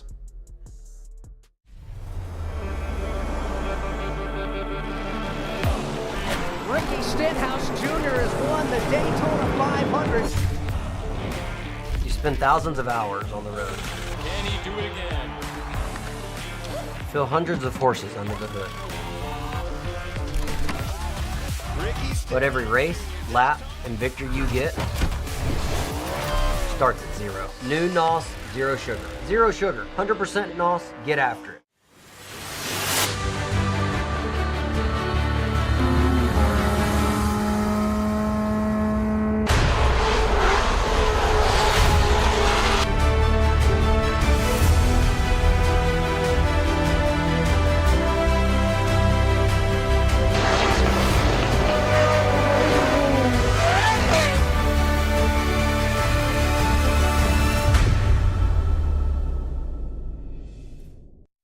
Falcon Azenas RT660 is the enthusiast choice for ultra-high performance. Engineered for predictable handling and stability, the RT660 provides maximum traction both on and off the track. Your competitive edge has arrived with the Falcon Azenas RT660.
America's National Park of Speed is known for many things. Drifting is not one of them, but I think we're going to change that here this weekend. Welcome back to GRIDLIFE Summer Apex, presented by Falcon. And we're here at Road America, the 4-mile behemoth of a racetrack in Elkhart Lake, Wisconsin. Kyle Heyer joined by Gray Sitton. And Gray, this is going to be a really fun session. We got to see a bit of drift earlier in the day on the full course. There's over 60 cars that are running over on the Briggs & Stratton Motorplex, but the full course high-speed track, this is select individuals only. Oh, yeah. This is certainly not the most ideal track, just given its length and how big these sweepers are. It's really difficult for, sub 600 horsepower cars to even carry the speed for this. And even going through a set of tires, they shoot them up in one lap. It's the name of the game is tire conservation here. Yeah, big track, 4 miles, brand new pavement. It's sticky out here. We see Robert Thorne ripping it as well. It's good to have him back here in the paddock. But this is going to be interesting to see how much they tackle. Looks like they're going pretty much all the way around. Yeah, they're getting it as much as you can. I mean, the really only spots that you can hit on this track would be turn 4 through 10 mostly. Any other spots in the track, it's just too straight. You're going to kill your tires, and you're just not going to have a good time when you go through all your tires on one lap. Have you had a chance to talk to any drivers about feedback from the facility in general? I know this is a track that many don't necessarily get to visit in the drift world. Oh yeah, this is next level treatment for us drift drivers. We're not used to this in that nice of tracks. Used to going to small tracks down south and in the middle of nowhere. So being on this class of a track is certainly a treat. Road America doesn't have that much of a history with drifting. Back in 2013, Vaughn Gittin did come here in his Mustang at the time and drift full course, as well as I've heard Justin Pollock came in 2011 and got to rip this track. But yeah, we see Larry Chen chasing down Chelsea Nuffo's brand new Porsche Cayman drift car. I was going to ask about that because I haven't seen a Porsche Cayman be used as a platform for a drift car probably ever, and I'm intrigued by it. What's his experience with that been so far? Yeah, I mean, it's certainly a mission getting a car like that to drift. They're not great. They're heavy in the rear. They like to swing around. They're not enjoyable most of the time, but if you just look at his car driving, you can just tell that Chelsea's modified it to really settle and grip up where he wants it to and just go wherever he wants it to. But it's not the first time that we've seen Porsches in drifting. Actually, in the early 2000s, Tyler McQuarrie had a JIC Magic Porsche GT2. Really? That he competed with. It wasn't the greatest, but it was probably one of the coolest cars to come out of early 2000s Formula Drift in that experimental era. Yeah, what an interesting story there. So, yeah, so some new builds there debuting, but there's also probably some that have been around for a while that are getting their first laps on Road America. Look at this send into 14. You can just see how well that car is settled up and how smooth it is and how dialed he has that thing. And I don't think he's holding back on any turn. I think he's chewing through tires pretty quick in that. Yeah, and just like when we visited Watkins Glen last year, this racetrack, this was built and designed in the 1950s. It wasn't really centered around the concept of drifting cars, so you get these long straightaways and right-angle corners that are challenging to drift. So, some of the areas that we would probably focus on, you'd see the backside of the track probably by the festival area, but it seems like a lot of these guys are happy to do it wherever they find a corner. Yeah, with how much speed you can load up in every corner, it's going to be a blast. It's just, hey, do I want to hit every corner on this track and go through my tires in one lap, or do I want to hit this cluster, maybe conserve my tires for a couple more laps and put on a little bit more of a show? But yeah, we had Chase McMaster and his JZ E36. That's not a super fast car, but he's getting it. Right out of the blend line, straight into drifting into turn 1. Yeah. Big smoke cloud here. I think also for fans at the racetrack here at Road America, this is an all-new experience as well. Some might have been here back in 2013, but I'll bet that most were not. So bringing something new and this many cars as well, I think, is a new piece to this. Oh, yeah. Road America hasn't seen a drift car since Vaughn Gittin Jr. wore affliction tees. So it's been a while, but I think I talked with some of the drivers. They're all super stoked to be here, and what lacks in the main track makes up for in the Briggs & Stratton Motorplex. Yeah, that's an exciting piece as well. Of course, we're watching the full course drift. That's what we've got the camera set up to capture and cover, but the Briggs & Stratton Motorplex is a really cool layout. Nick Swan was all excited about it. Have you been over there yet today to check it out? Yeah, I went over there earlier today, got to talk to some of the drivers, watch the field, and it is a blast. The amount of elevation change, how tight you can get with everyone, it makes for really, really great tandems and just a really great time. Chelsea getting a little loose there. He is just eating it. Yeah, he's not even straightened out. He's just having the whole track. He's eating the whole cake. You could tell what layouts were running on the Briggs & Stratton Motorplex by the rubber marks from where we've already been. But even here, between 5 and 6, and between 6 and 7, the manjiing between linking these corners together, I think they're figuring out where they can do that here. It's still early days this weekend for these cars as they try to kind of dial in how they're going to attack this track. Yeah. Friday, you're not going to see as many crazy runs. Everyone's not trying to total their car today, but tomorrow we'll total. Yeah, tomorrow we can ride them off. As long as we can back it on the trailer, we're good to go. But yeah, it's kind of like we're Midwest, where you see drivers making their own line on the track because it's just so huge. Not every car is going to be capable of running that same line, but Chelsea DeNofa here just absolutely making it work. He's barely keeping it in drift on that huge sweeper. Yeah, the carousel, they call it, that is well over 100 miles an hour in a grip car. So it is a fast, wide, long corner. And to keep wheel speed there has got to be pretty challenging. How much power does that Porsche make? I want to say it's low 600s. I think they're using the OEM motor in that car. Wow. So, and it's just tuned up slightly. I don't have too much information on it. I'm not a Porsche guy, so can't speak too much on it. Yeah, I think it's interesting just to see, it seemed like he was struggling just to keep angle there because it's such a fast corner. How much power do you think you need to keep angle there? 1,000 plus? Just about, honestly. Anything that can rock a 295 and above tire. Yeah, we got a safety truck on course, maybe going to go get somebody out of a gravel trap or something, but more than likely. Well, you made the commentator curse somebody off. Whoop, so you see tire marks and the puzzle pieces are coming together, and Chase McMaster has found himself in a gravel trap. I respect the send. I respect the send, especially in a car like that. I know it's not the quickest thing on course, but he's making it work, kinda. Yeah, he's dug in there pretty good as well. Anyway, we continue. That's the great thing about a 4-mile track. Yeah. It's like you can have different weather on one side of the track versus the other. So, there's someone off at turn 6. We got 2.5 minutes till we'll see him again, so might as well have some fun.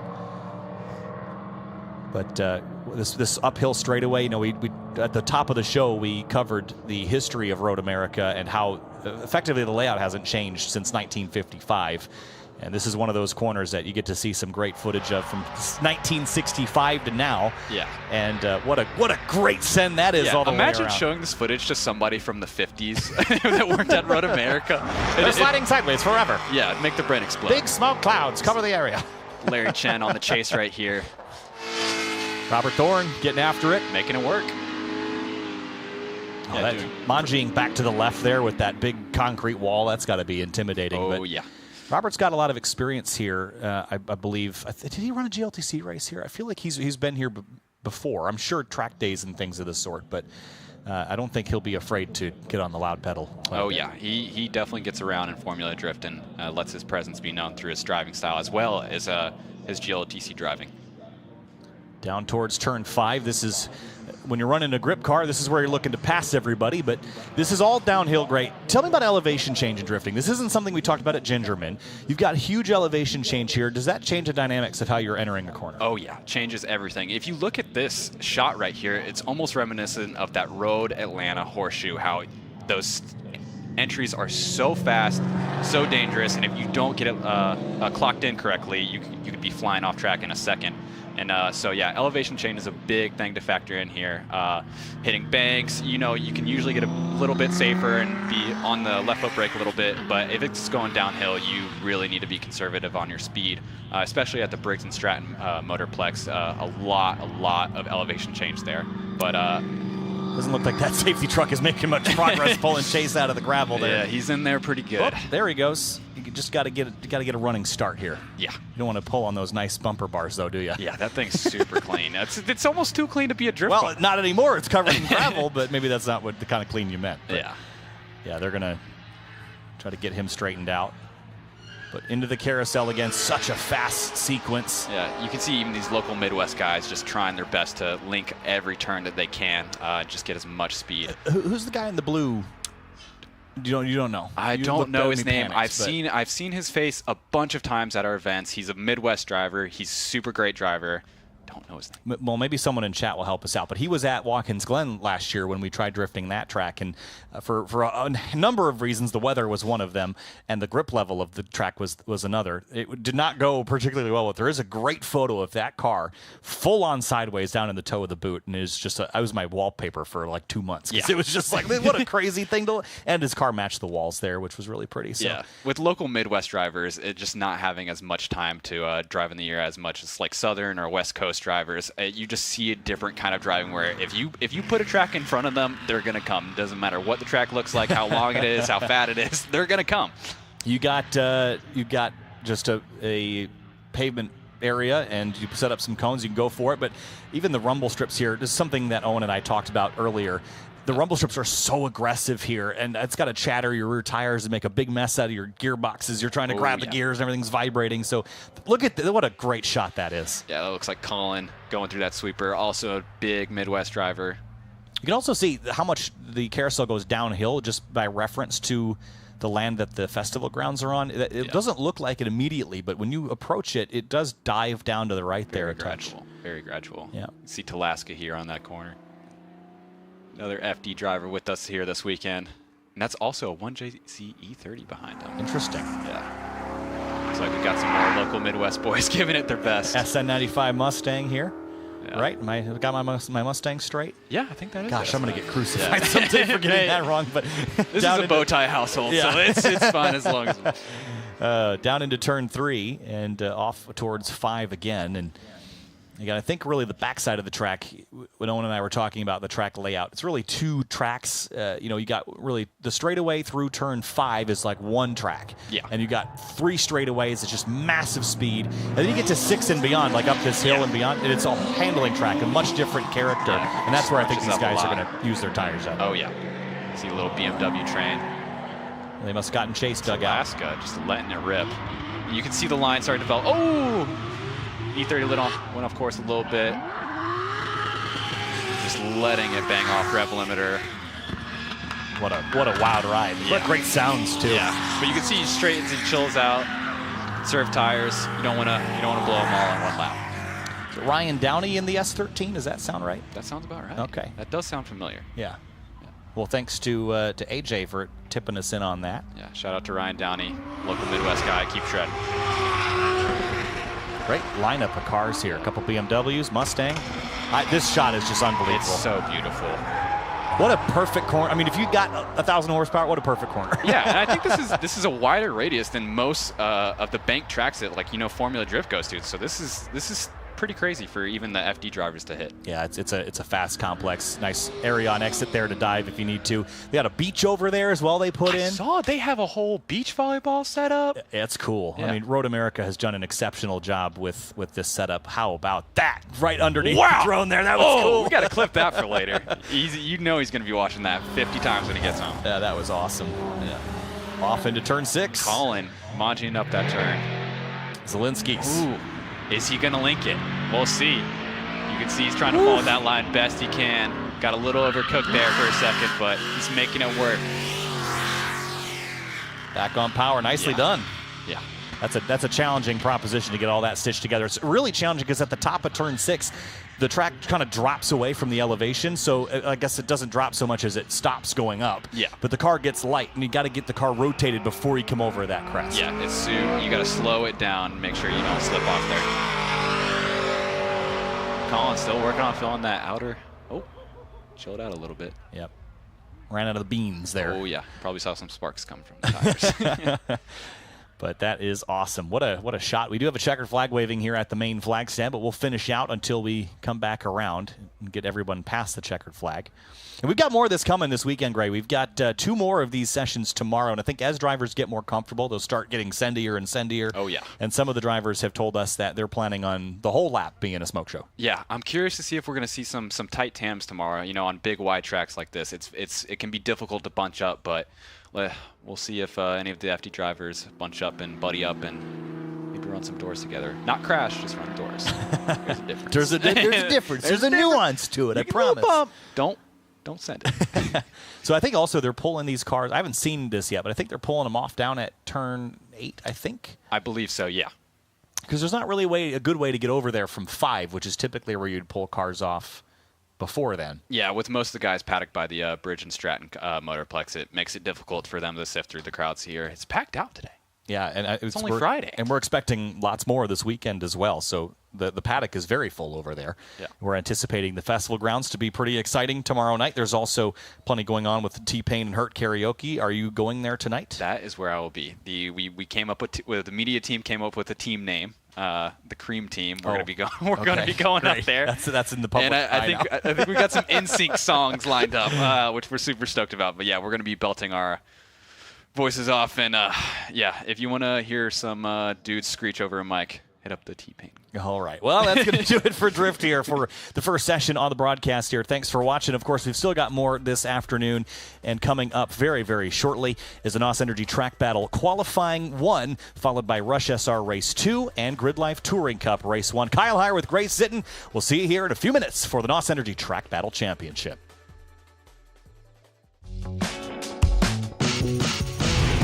Hi, I'm Chris Forsberg, and when it comes to classics and high-performance cars, I only trust America's #1 racing oil, Valvoline VR1. It's built on Valvoline's long legacy in racing, so I can continue to build my own. With 2 times more zinc than the industry standard, VR1's high-performance formula is tested on the track and trusted on the road to ensure your engine is protected from metal-to-metal contact. And I use it so much, I haven't got my car on the bottle. That's why whether I'm racing or cruising, I protect everything I drive with Valvoline. Valvoline, trusted for over 150 years.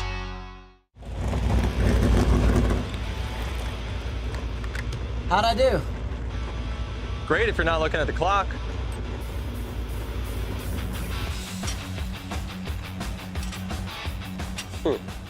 Sure you got that? I had to be faster than that, right? 100% NOS, zero sugar coating. New NOS, zero sugar. Get after it.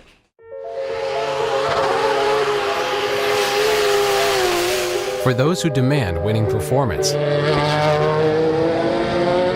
on the track, off-road, and everywhere in between, Falken has you covered. Falken Tires, delivering exceptional performance to exceptional drivers since 1983.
The NOS Energy Track Battle Championship enters its 6th round of the season at Road America.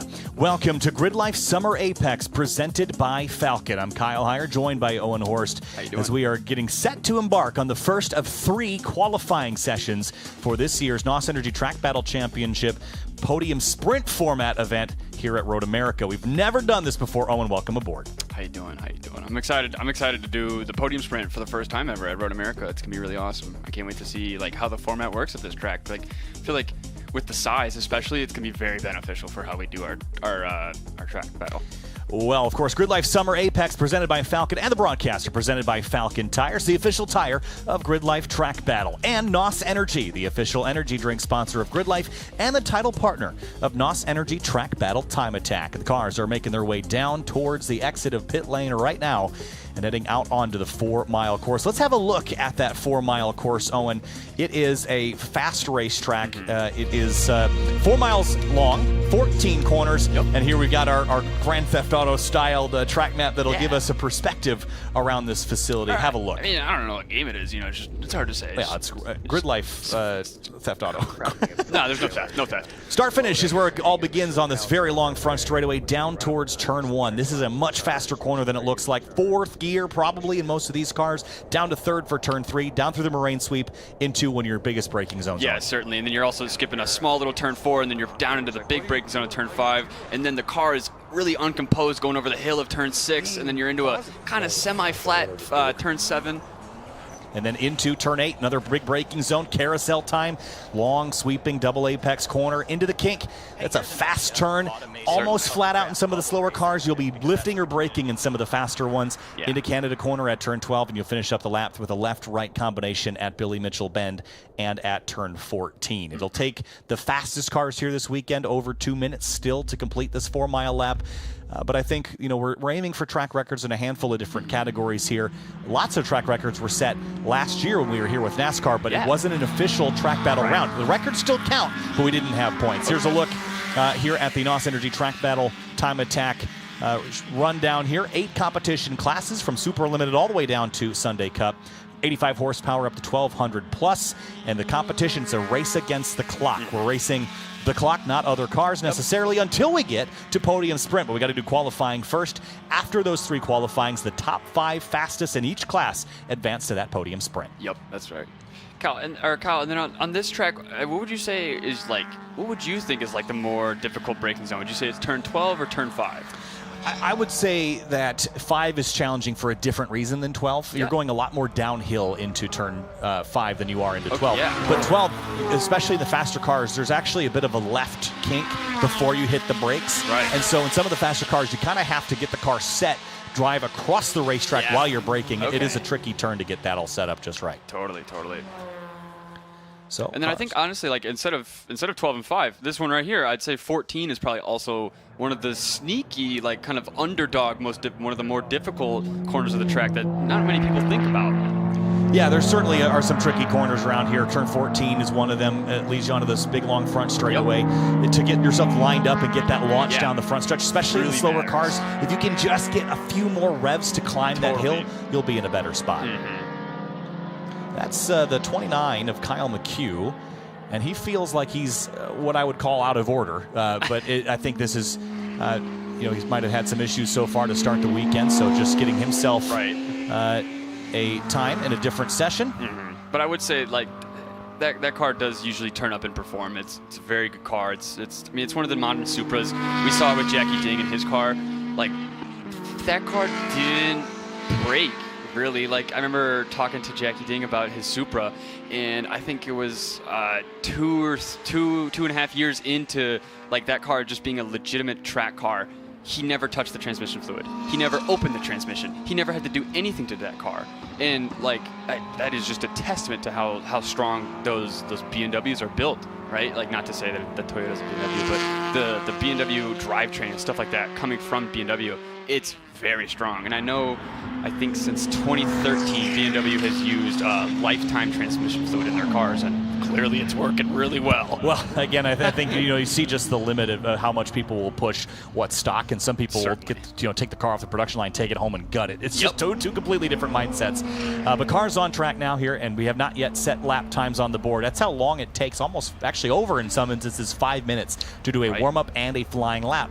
In a time attack car, some of these, Owen, are not set up to do 5 laps at a time. You might get 1, you might get 2 goes at it, so you've got to nail it. And when we get to podium sprint tomorrow afternoon, you better be ready to nail it. You get 2 laps all to yourself. If you can't do it in 2 laps, you're not winning podiums. Yeah, I'd say that's one of the most exciting things about time attack is that these cars, they need to be on, and when they are on, they're some of the fastest cars on the racetrack in the world. Like they really will know how to link up a corner and go fast down a straightaway.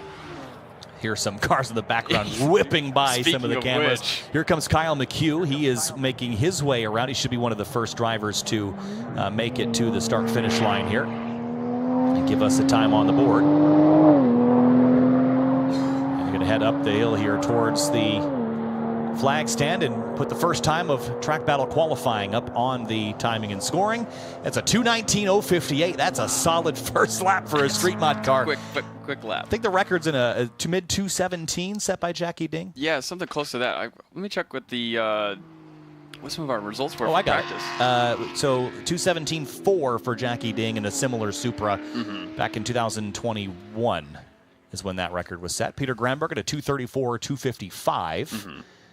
And that'll set the benchmark there for the Falcon Club TR category. Does Kyle McHugh, what class is he running? He's street mod, right? Street mod, yeah. Okay. Is it just street mod, or does he use another vehicle ever?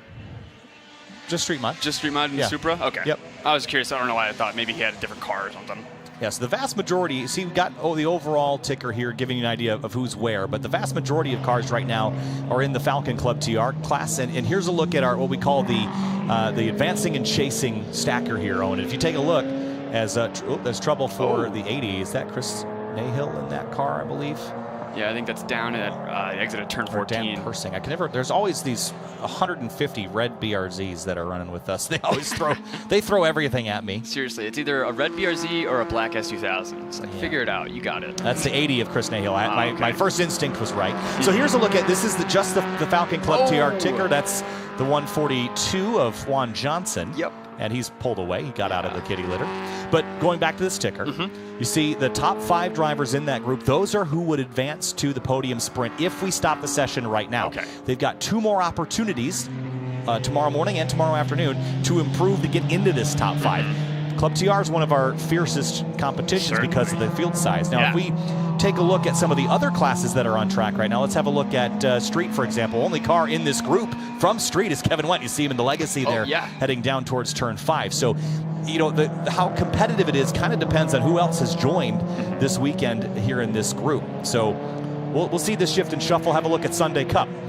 Look at how tight this is. A 2:57.9 to a 2:58.4. That's less than half a second in and out. You know, some people might not recognize that name up at the top part in the one spot. That's Nick Berg. He's one of the Abbott Auto Performance drivers. He's usually in I think it's a black. It's like a black EM1 if I'm not mistaken. But he's driving the GK Honda Fit of Jake Abbott. That car won 4 full events last year and won the won the series outright in Sunday Cup last year. So he is in a very, very capable car. Yeah, and doing really well right now. But look how tight it is. Less than a tenth of a second at the top of the board in Sunday Cup. And the same story is true across the board as far as Club TR. And we'll cycle through these as we make our way through the session. There's only 1 car from Track Mod and 2 cars from Street Mod in this, so it's mostly Sunday Cup and Club TR. And just to save some time and to make sure that cars are paced correctly, they've kind of mixed the groups just a little bit.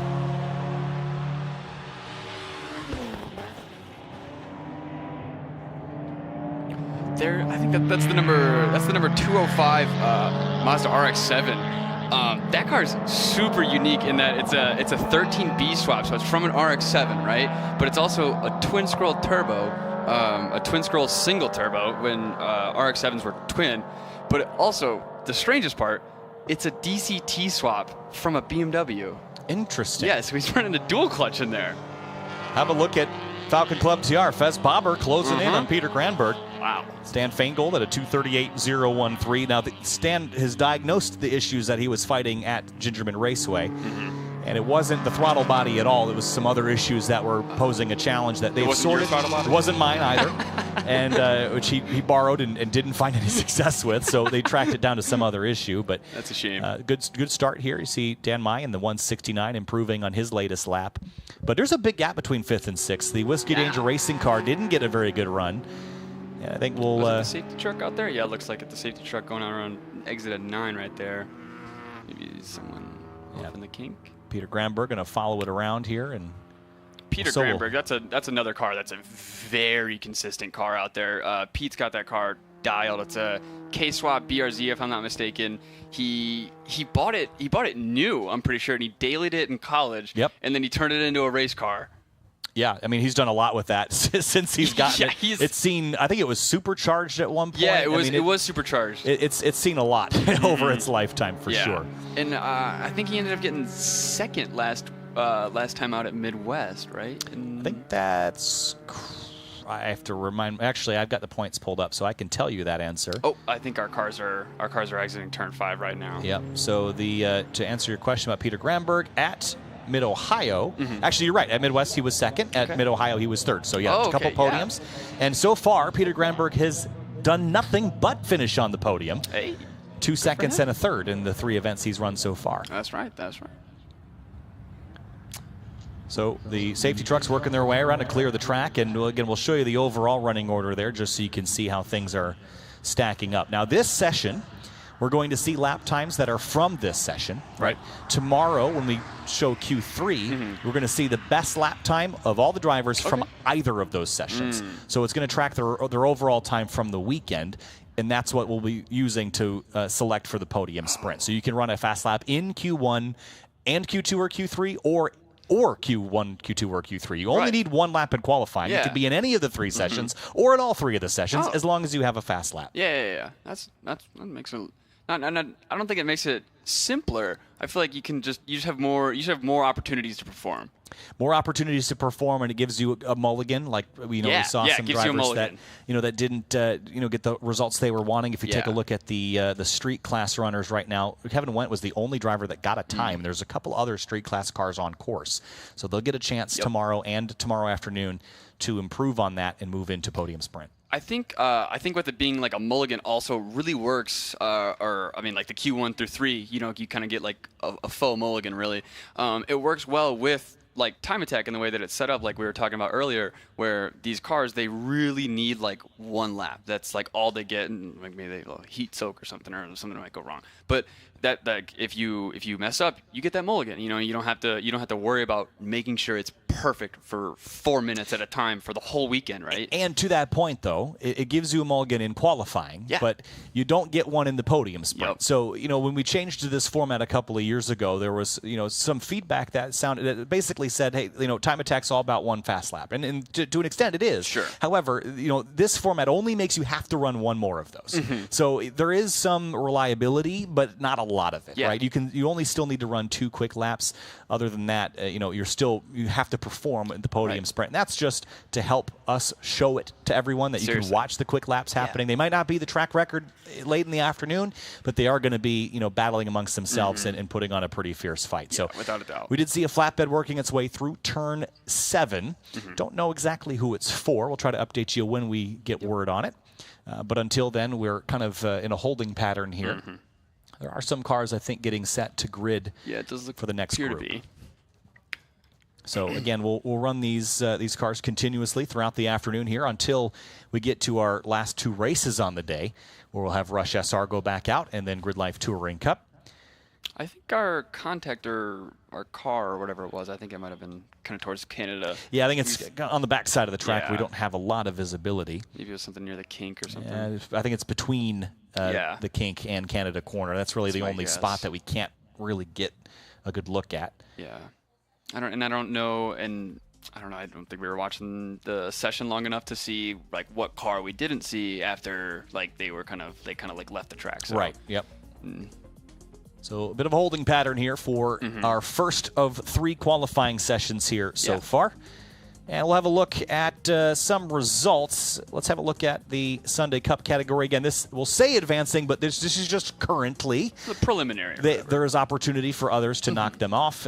Looking really competitive there for that fifth spot. Sam Dooling up in P5 at the moment. I would be so excited to see him get a run in the podium spot. As would I. And I can assure you that he is only ever looking for those times to go down. And then have a look at the Falcon Club TR category. Peter Gramberg up at the top at the moment at 2:32.580. And then his rival Fez Baber right into P2. Yeah, Fez Baber in the 61 right there. Ian Flavin in the 199. That is a FA24 swapped BRZ. So it's got the new engine from the new car in that chassis. So he's trying something new. That's interesting. And there's the rest of I wonder if they're noticing any differences in between the GR86 or the GT86, if one's more all out faster or I think balanced better for track driving, stuff like that. I think the reason that they're giving that a go from a strategy perspective as far as the engine build is that the new FA24 that has a lot more power, a lot more torque. Yeah. Right? It's effectively the torque dip, right? Yeah. So effectively, it's bored and stroked version of the previous engine. Okay. There were some other improvements made, but it's easier to get those motors new because the FA20 is an older engine now, and the chassis of the previous car is not significantly different. So it's a much cheaper car because it's older, right? So if you can swap the new engine into the old car, now you've got the best of both worlds, right? So there's a lot of benefit to that, and the real curious bit I have about it is that newer engine going to really compete with the K-swap? So if you look at the K-powered cars in this field, making 210, 215 wheel horsepower, that's right on the money for the FA24. The FA24 makes more torque, but the K24 revs a lot higher. So there's a couple different trade-offs there. I'll raise you another motor that a lot of people might not want to hear, the VQ. The VQ is a light motor, rev happy, and it makes decent power. So, I feel like people, I know in the drift community, Gray would know a lot more about this, but the big thing is people swapping VQs into S chassis, and then that makes great power for them, and they're boostable and stuff like that, and they work. So I think that, and even the 240SX that we have in GLTC, he's VQ, so I think that's also a very viable engine swap if you can make that work for you. I think one of the new changes this year, and I think I'll get corrected if I'm wrong, but it's okay. In Falcon Club TR is the addition of the Nissan 350Z in particular. I think that VQ engine that's in that car is allowed in Falcon Club TR. It's designed, and it's a class designed for 1.8 liter turbos and under, and 2.5 liters and under NA cars. So it gives you a little bit more to play with. They decided that that engine and the power it makes and the car that it's in is kind of an all right balance for Club TR. We haven't really seen that be an overdog strategy anyway, but it is something to note for your path forward. Yeah, 100%. And you could definitely make the argument that it's a very I think we're getting a shot of this car coming up right here. Who is that? It's a good look. Is that the 19 of Jessica Powers, I believe? And that is a track mod car. And didn't we only have 3 on track at that time? Yeah, only a couple. So I think it's Jessica Powers at Corvette. Jessica and Josh Powers running. It could be Josh too. I can't remember which one's. No, Josh has got the crazy purple C7. Yeah. So it looks like that car was off on one side, and hopefully that was the only one that we had to go get. And I do see cars waiting on the grid as well, so we're only a few moments away from continuing with the NOS Energy TrackBattle Championship Qualifying 1. Been beautiful weather here this weekend, and honestly, we got treated to some pretty good weather at Mid-Ohio Sports Car Course. We didn't stream that event this year, but it was threatening rain all weekend long at Mid-Ohio. It never happened, and now this weekend, fingers crossed, knock on wood, whatever you got near you. Some veneer metal, it has been absolutely just picture perfect here this weekend so far. So that's all great stuff. And in the meantime, looks like we got some cars heading out from the grid. Yeah, it looks like we've got some Street and Street GT cars as part of this grouping. And this will be exciting because we're going to up the horsepower and up the turbocharger sizes and all the things. So Street and Street GT, and they're actually following Mike Cohn and his pace car here. And this is part of our new pace car procedure, which if you missed Midwest Festival, is a way to get cars on the racetrack, even though we can't turn them loose just yet for track cleanup. They can follow a pace car much like you would in a race scenario. As soon as the track is ready to go, everyone can just go, and we don't have to wait and get in, do the whole cool up or the warm up lap procedure all over again every single time we have an off. So this is a great new procedure that they've implemented, and it's worked very well. Anyway, I was saying street and street GT. Street class, you're going to find a lot of turbocharged cars in this group, turbocharged 4s, a lot of Evos, a lot of WRX STIs. You'll see some Honda Civics in this group. Turbocharged 4, it's kind of the way to go in street class.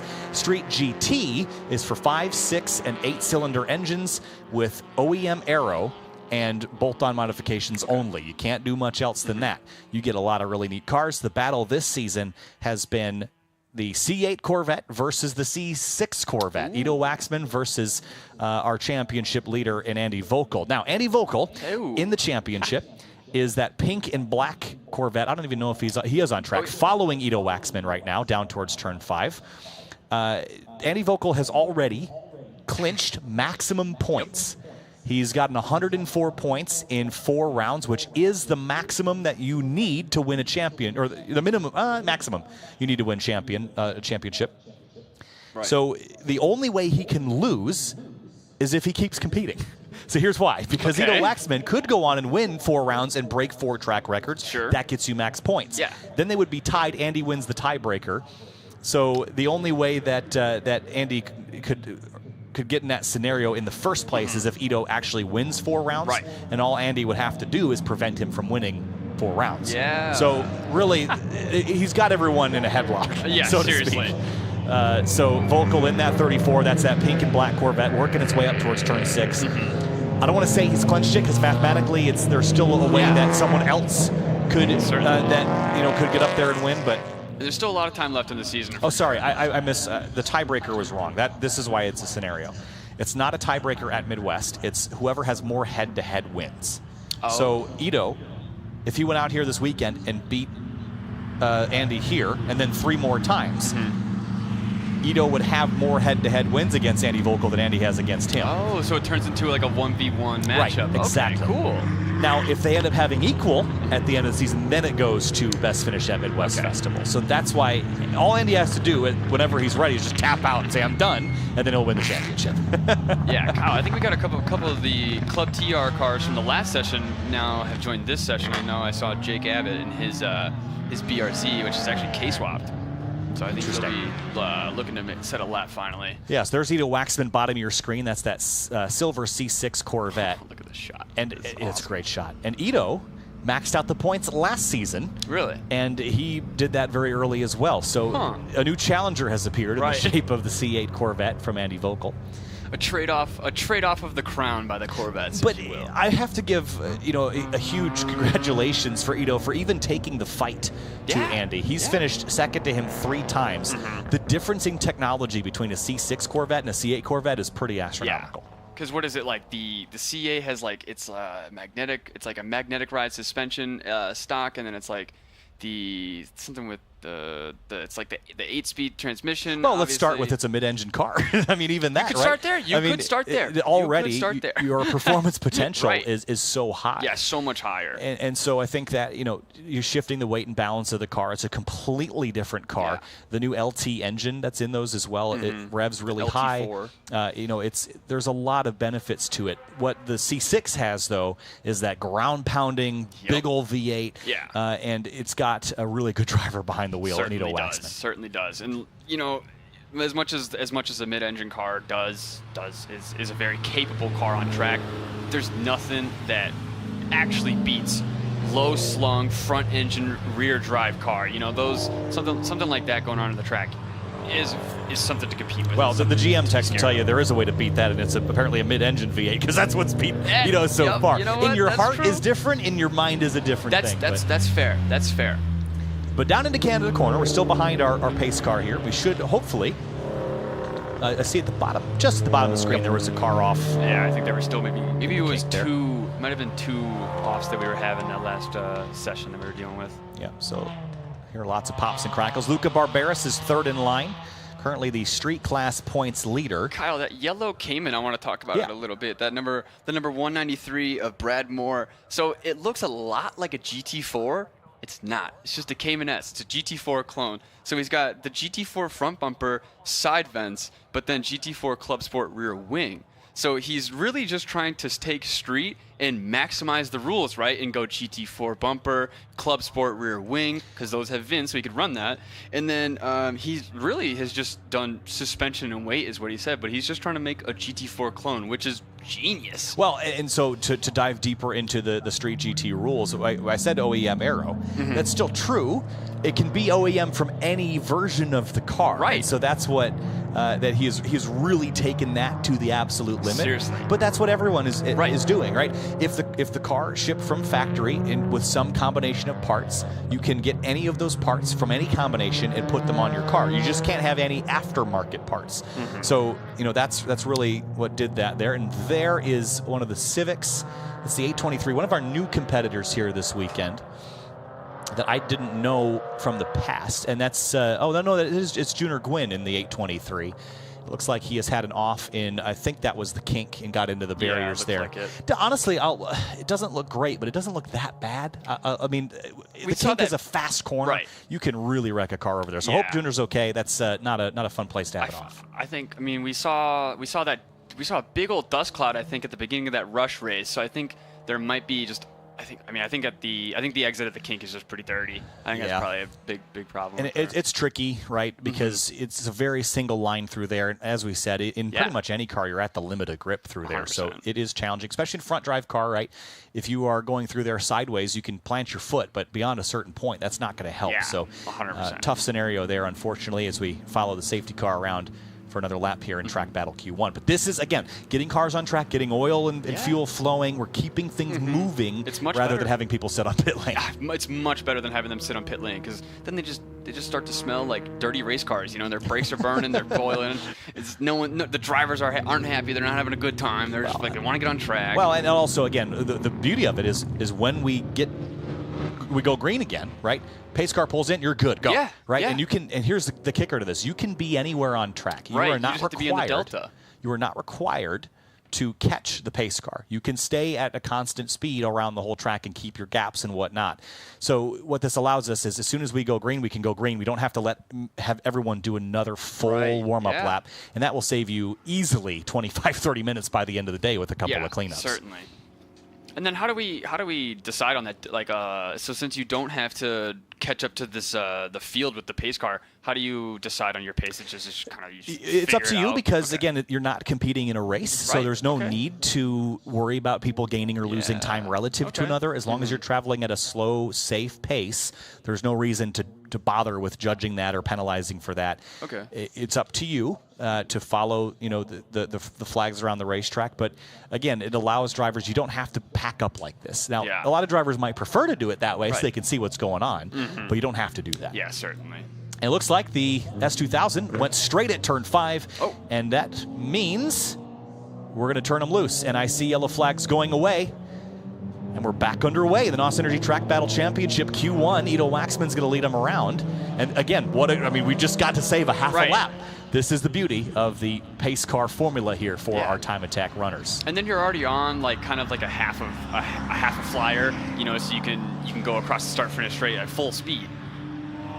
Right, so it looks like they're still kind of tentatively warming up here because, again, they're not going to start getting scored on their times until they come back around to the start finish. So they're going to work up to pace. They're not going to go all out down into turn 8. There's no point. But, they're going to slowly pick up the pace, get tires warmed up, and get ready to go. Yep. Yeah, I was about to say, because you're going to be behind that pace car for so long that your tires are going to get colder, your brakes are going to be not up to temp as well as they were, stuff like that. So you really want to, when the pace car goes in, you don't want to just immediately attack it and go get right back onto the track.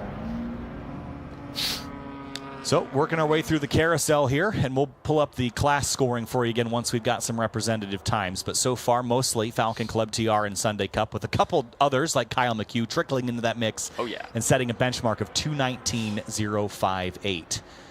And that's the time to chase in Street Mod, but this is mostly, again, Street and Street GT, which we haven't seen a lot of. So we're about to see a lot of new times on the timing and scoring. Yeah, it seems. I think Kyle and I bet Kyle McHugh and Luke McGrew are probably hanging out, just chilling with their really fast qualifying times. We'll see how things pan out here as we come back around. See, yellow flags have been pulled away, so it's up to the drivers again to modulate their pace around the circuit.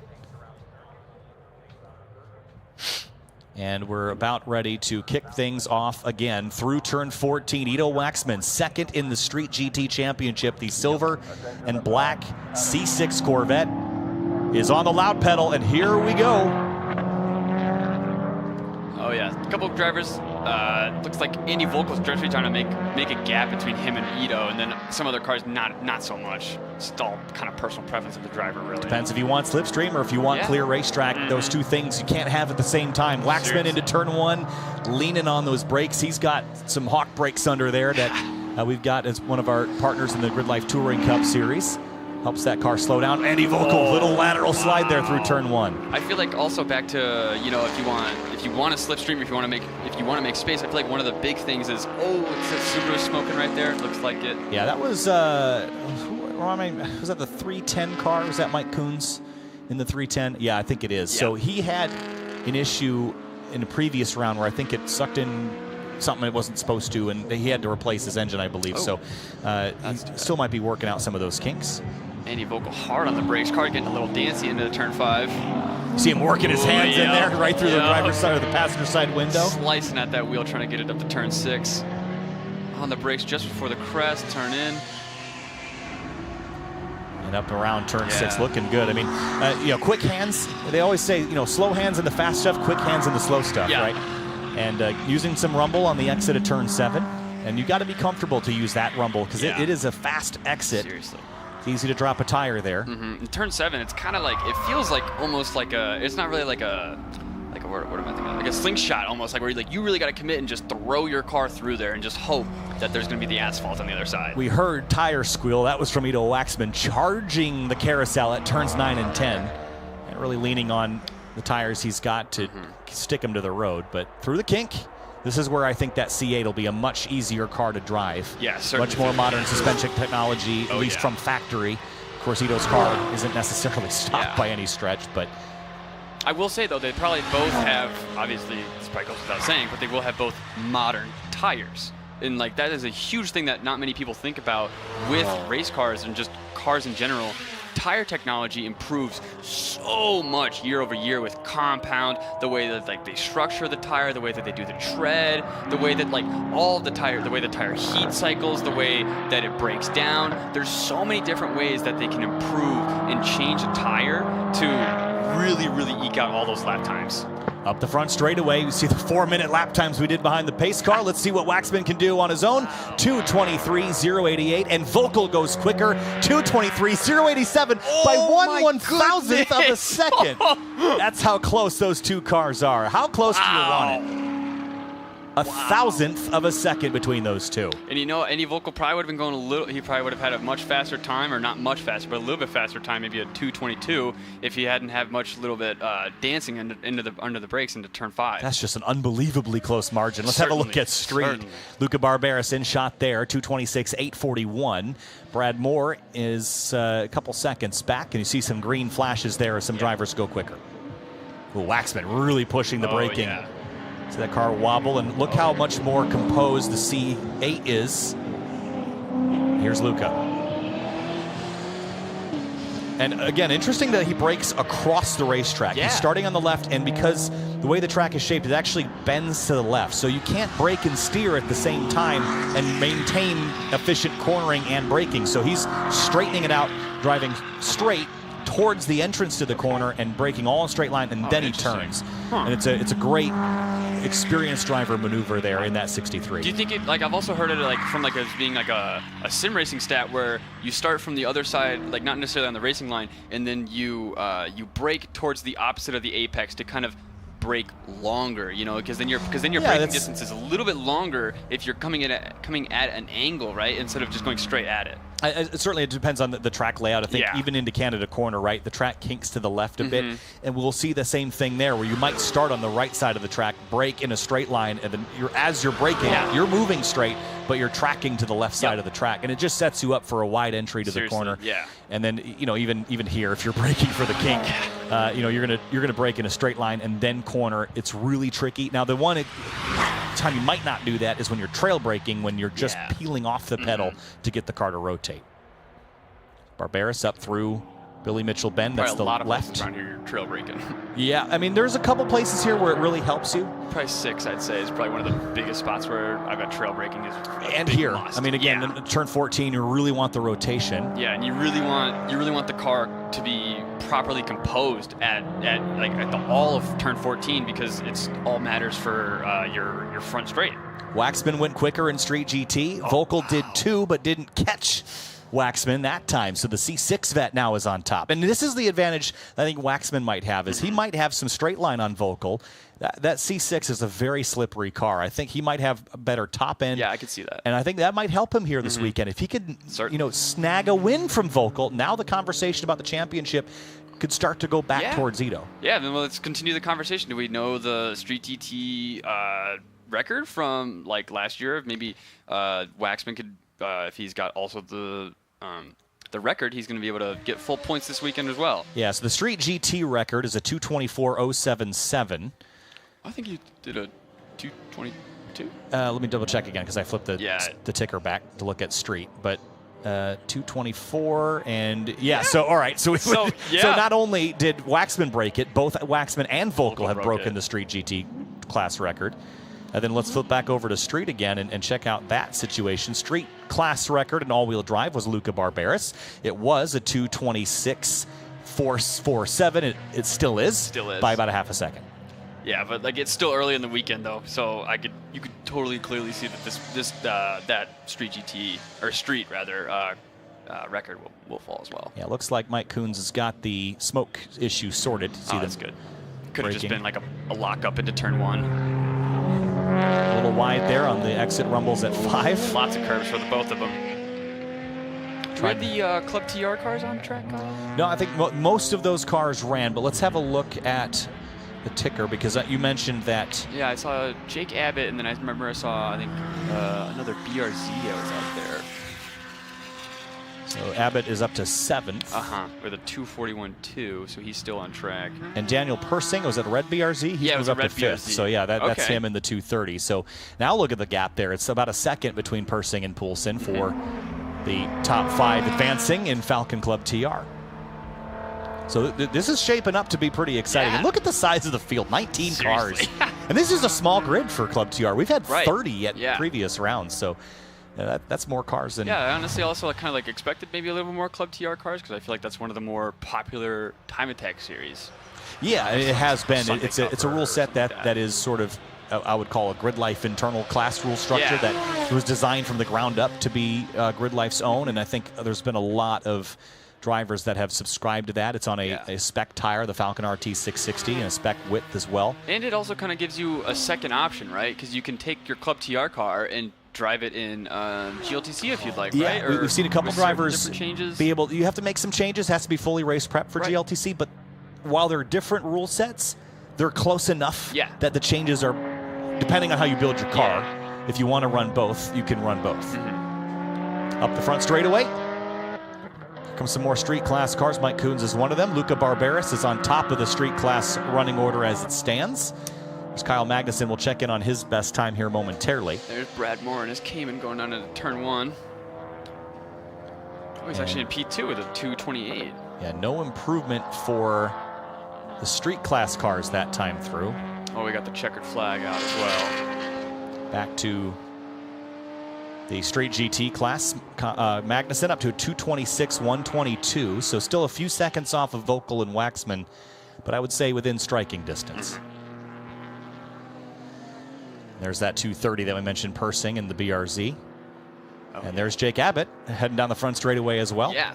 And you were mentioning that there were some issues that they were chasing with this car. So Jake's Abbott, that's a brand new build, or not brand new at this rate, brand new for the season. It's a K-swap BRZ.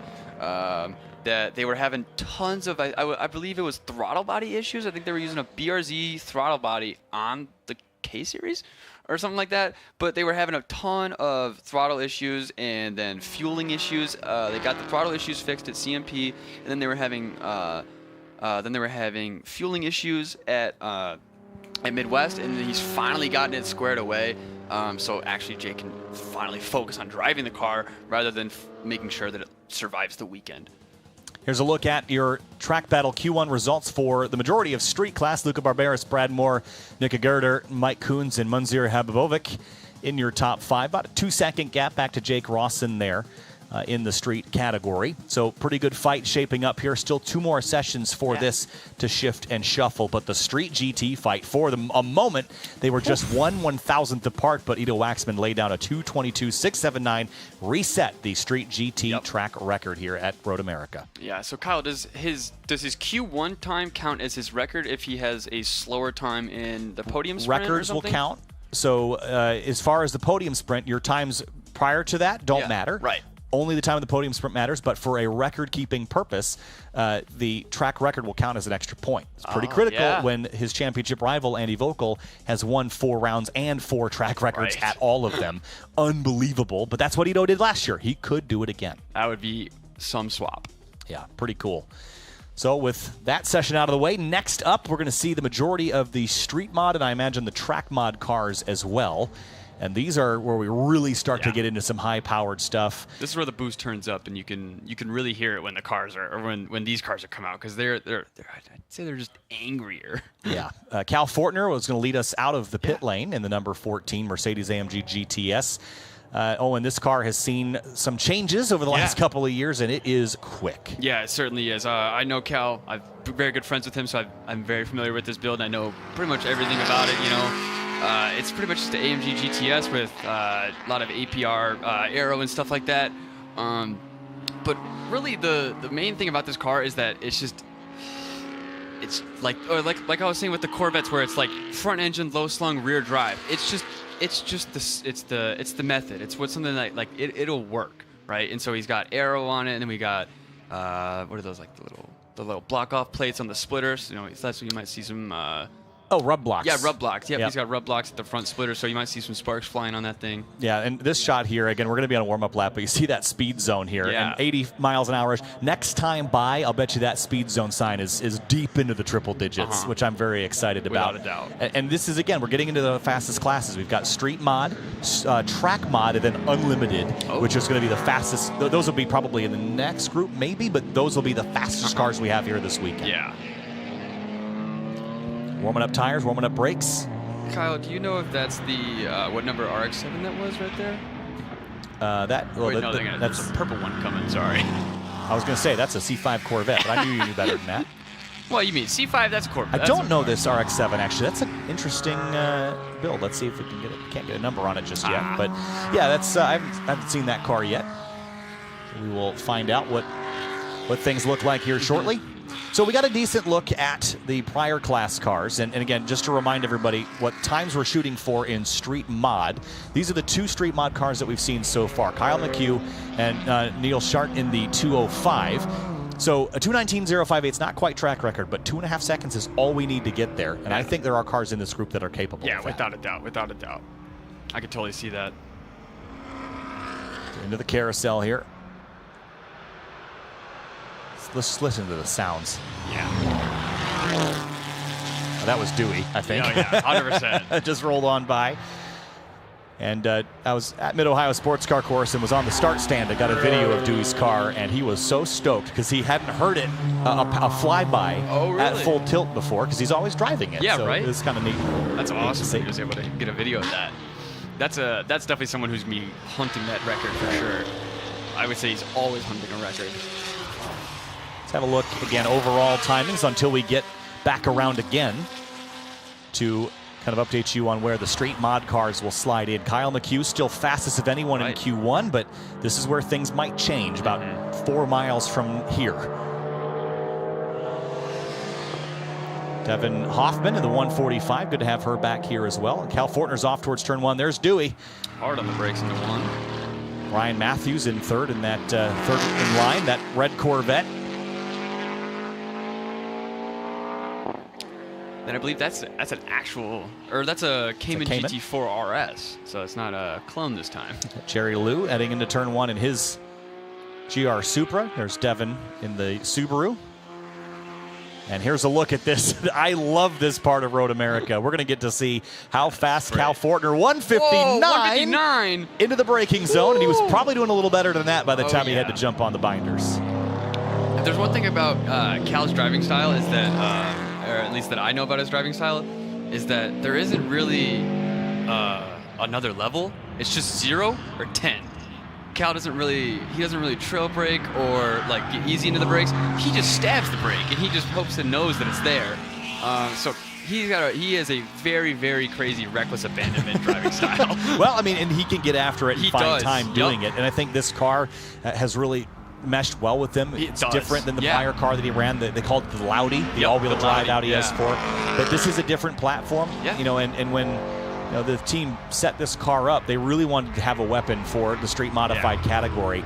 And Mercedes-AMG is a pretty good place to start because of all the motorsports heritage it's got, right? So they've got parts and pieces on the table that they can use. I think at one point they were considering the GT4 bumper. And there's all sorts of parts and pieces they can tack on that will just bolt right up, which I think is really One cool. thing I've always told them to consider was like the AMG Black Series floor, to put the whole floor on that car, because then that's OEM, but it might be flat.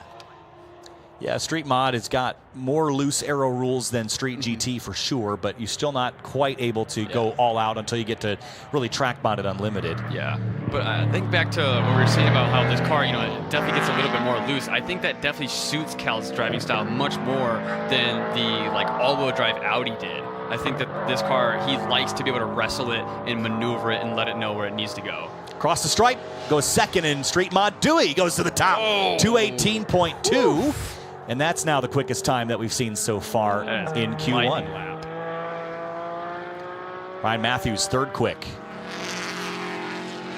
Man, Dewey would really like you to know that a Subaru has won a couple of times. Oh, yeah. As of late. His Midwest Fest victory last season, I think, was a fan favorite. Without a doubt. I mean, he was really stoked to win that one. And yeah. Seeing Dewey on the top step of the podium is always a good time. He's someone who's out here who's sacrificed so much for grid life as a whole. He really, you can see that he exemplifies grid life and that he just really loves it. And he loves coming out here to race with other people. Jeremy Salinas comes across stripe to 73. A couple other GR Supras. And into turn 5 again. Dewey has caught Cal Fortner, but it looks like they both maybe are on a cool down lap here. They're back down quite a bit. So. And back to what we were saying about how when Al's Auto Body, when they switched to the Mercedes, the person right behind them, actually Dewey, was the one who convinced them. He was talking to Cal and his dad Rich, and I think he said that they were just at GridLife Horizon. Yeah. And they just said, and Dewey just real slowly just goes, "You need a new chassis." and I can't remember if he was the one who suggested the Merc, but he did suggest a new chassis. So earlier, I think I called the yellow Supra Jerry Liu's. Jerry's actually in this Cayman. Now, this is another car that he has brought and entered. He had a yellow Supra, but this is now the new toy of choice, I think. Clearly. Top 5 in his first laps around. We're going to see a couple more opportunities for people to improve, but this car is easy to spot. Not a lot of these on course. No, not at all. Especially, I think that's, I'm kind of I'm a Porsche person, but I hope I don't get this color wrong. I'm pretty sure it's Neo Ruby Star. That's a very specific answer, so if that's not it. Dude, I know. That's not okay. Whew, man. Every time. That's the 73 pulling off track. That's Jeremy Salinas down at turn 5. You're free and able to exit there, but it looked like we're gonna get a replay. Bit of a moment. No.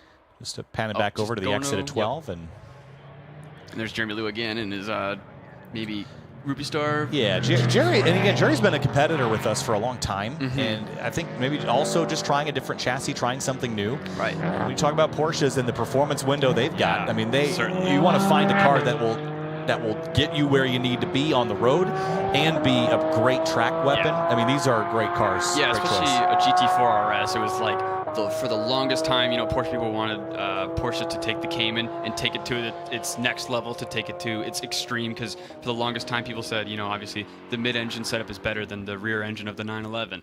And so when we finally got this car, it's been great to see what these things can do on track. So this is the higher revving.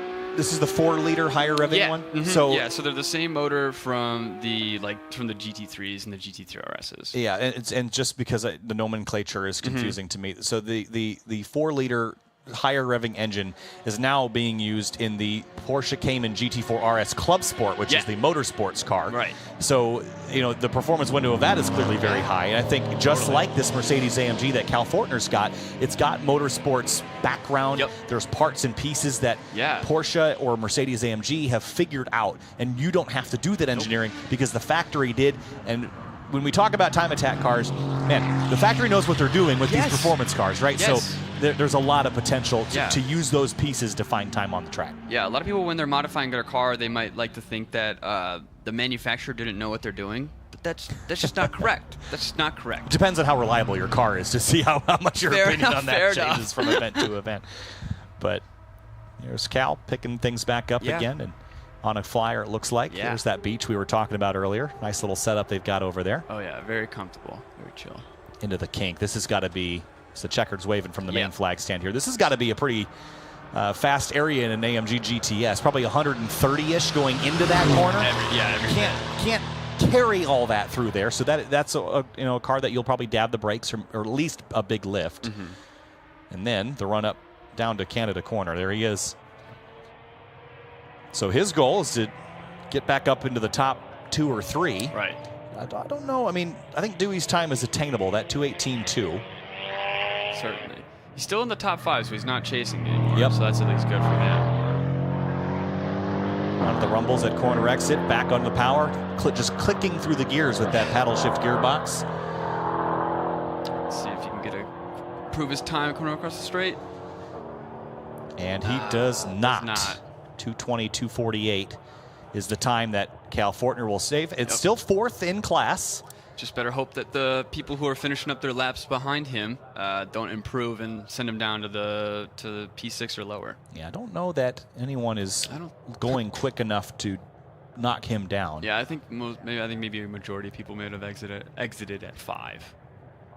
And the next group, as I can see them on the grid, just over the hill from that camera shot, is our Unlimited and Track Mod group. There's a really fun story we'll talk about here shortly with the lead car in that group. Oh, rad.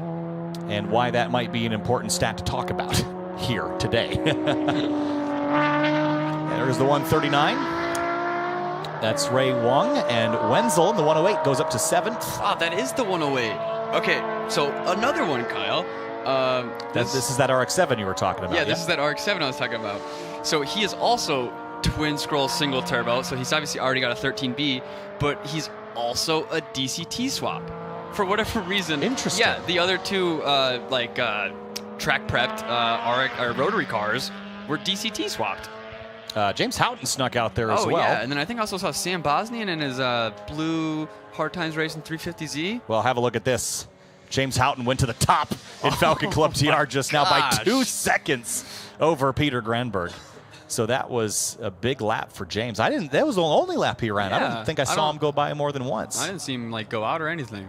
What a crazy tail end of that session. Yeah, seriously. Let's have a look at our results here for Street Mod. This is Q1. Again, we still got 2 more sessions for drivers to advance their way forward, but Dewey DeWitt leads after Q1. Kyle McHugh, Ryan Matthews, Cal Fortner, Jerry Liu, the top 5 runners at the moment. And Zach Moore, late run there, got up to 6th place. Yeah. And it doesn't look like Devin Hoffman was able to complete a lap at speed. Yeah, I don't think that 8 is...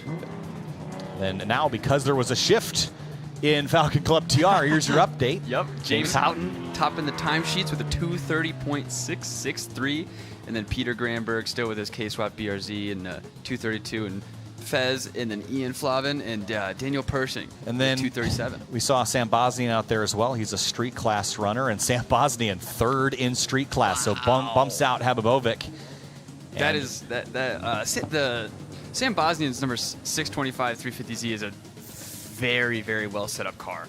Like, obviously there's not many 350Zs that people, obviously there are some here, but 350Z isn't the first choice for people with a track car, but that one especially is probably one of the best setup 350Zs out here. Yeah, I think he takes it to the limit too. I think that's what's cool to watch. Every time. Here's a look at the Briggs & Stratton Motorplex, and what a spectacle this is from overhead. Yeah, wow. I mean, really get to run a cool layout down there. And this is all part of the GRIDLIFE Summer Apex presented by Falcon Experience. Drift on the Briggs & Stratton Motorplex, time attack and racing on the full course, and some drift. Yeah. And then we've got T-Pain and Hurt doing a karaoke party down there tonight. Disc golf on the disc golf course. There's food trucks, and this weekend the debut of Paddock Pops down in the paddock as well, Owen, and that is a really exciting partnership with Pretty Cool, based out of the Chicago area, that makes ice cream treats. Oh, nice. And this weekend, Jack and Eames Stewart working down there in the festival grounds, selling the new flavors. Mint Chocolate Chicane. Awesome. Is a brand new flavor combination that they came up with. It's got cookie dough pieces in it. Oh. And if you're here at this event, there is a limited quantity, but you got to go over there and get yourself a Paddock Pop before they run out. That sounds good. Really, really cool. Have you had a chance to try one I yet? don't think I have. Gosh, I got a chance, and boy, they were delicious. All right, well, now I am jealous. So, yeah, excellent. I'm very excited for that, and it's really been fun to watch their progress. They went down to Pretty Cool in Chicago and did a whole taste test, and I really got to personally select trial of flavors and stuff. stuff. And really pick not only how it tastes, but how it looks as well. The visuals, the packaging. Pretty Cool's done an amazing job with that. Big thanks to them for that partnership. As cars are rolling on the racetrack here, this is Track Mod and Unlimited, the fastest cars here this weekend. Yeah. On the front of this is the 500. Now this is a car that was able to go out to Mid-Ohio Sports Car Course a couple of weeks ago and was able to beat Ferris Kartumi's long-standing record at Mid-Ohio. Fastest lap we've ever had in GRIDLIFE. So Steve Luca is back and trying to break the unlimited record here at Road America. That was also set by Ferris Kartumi in 2021 at a 204.877. I think this car's capable. I think the driver's capable. I think the conditions are prime. It was a little cooler back then. We raced in October, but if anyone's going to do it here this weekend, that 500 car is going to do it. Yeah, certainly.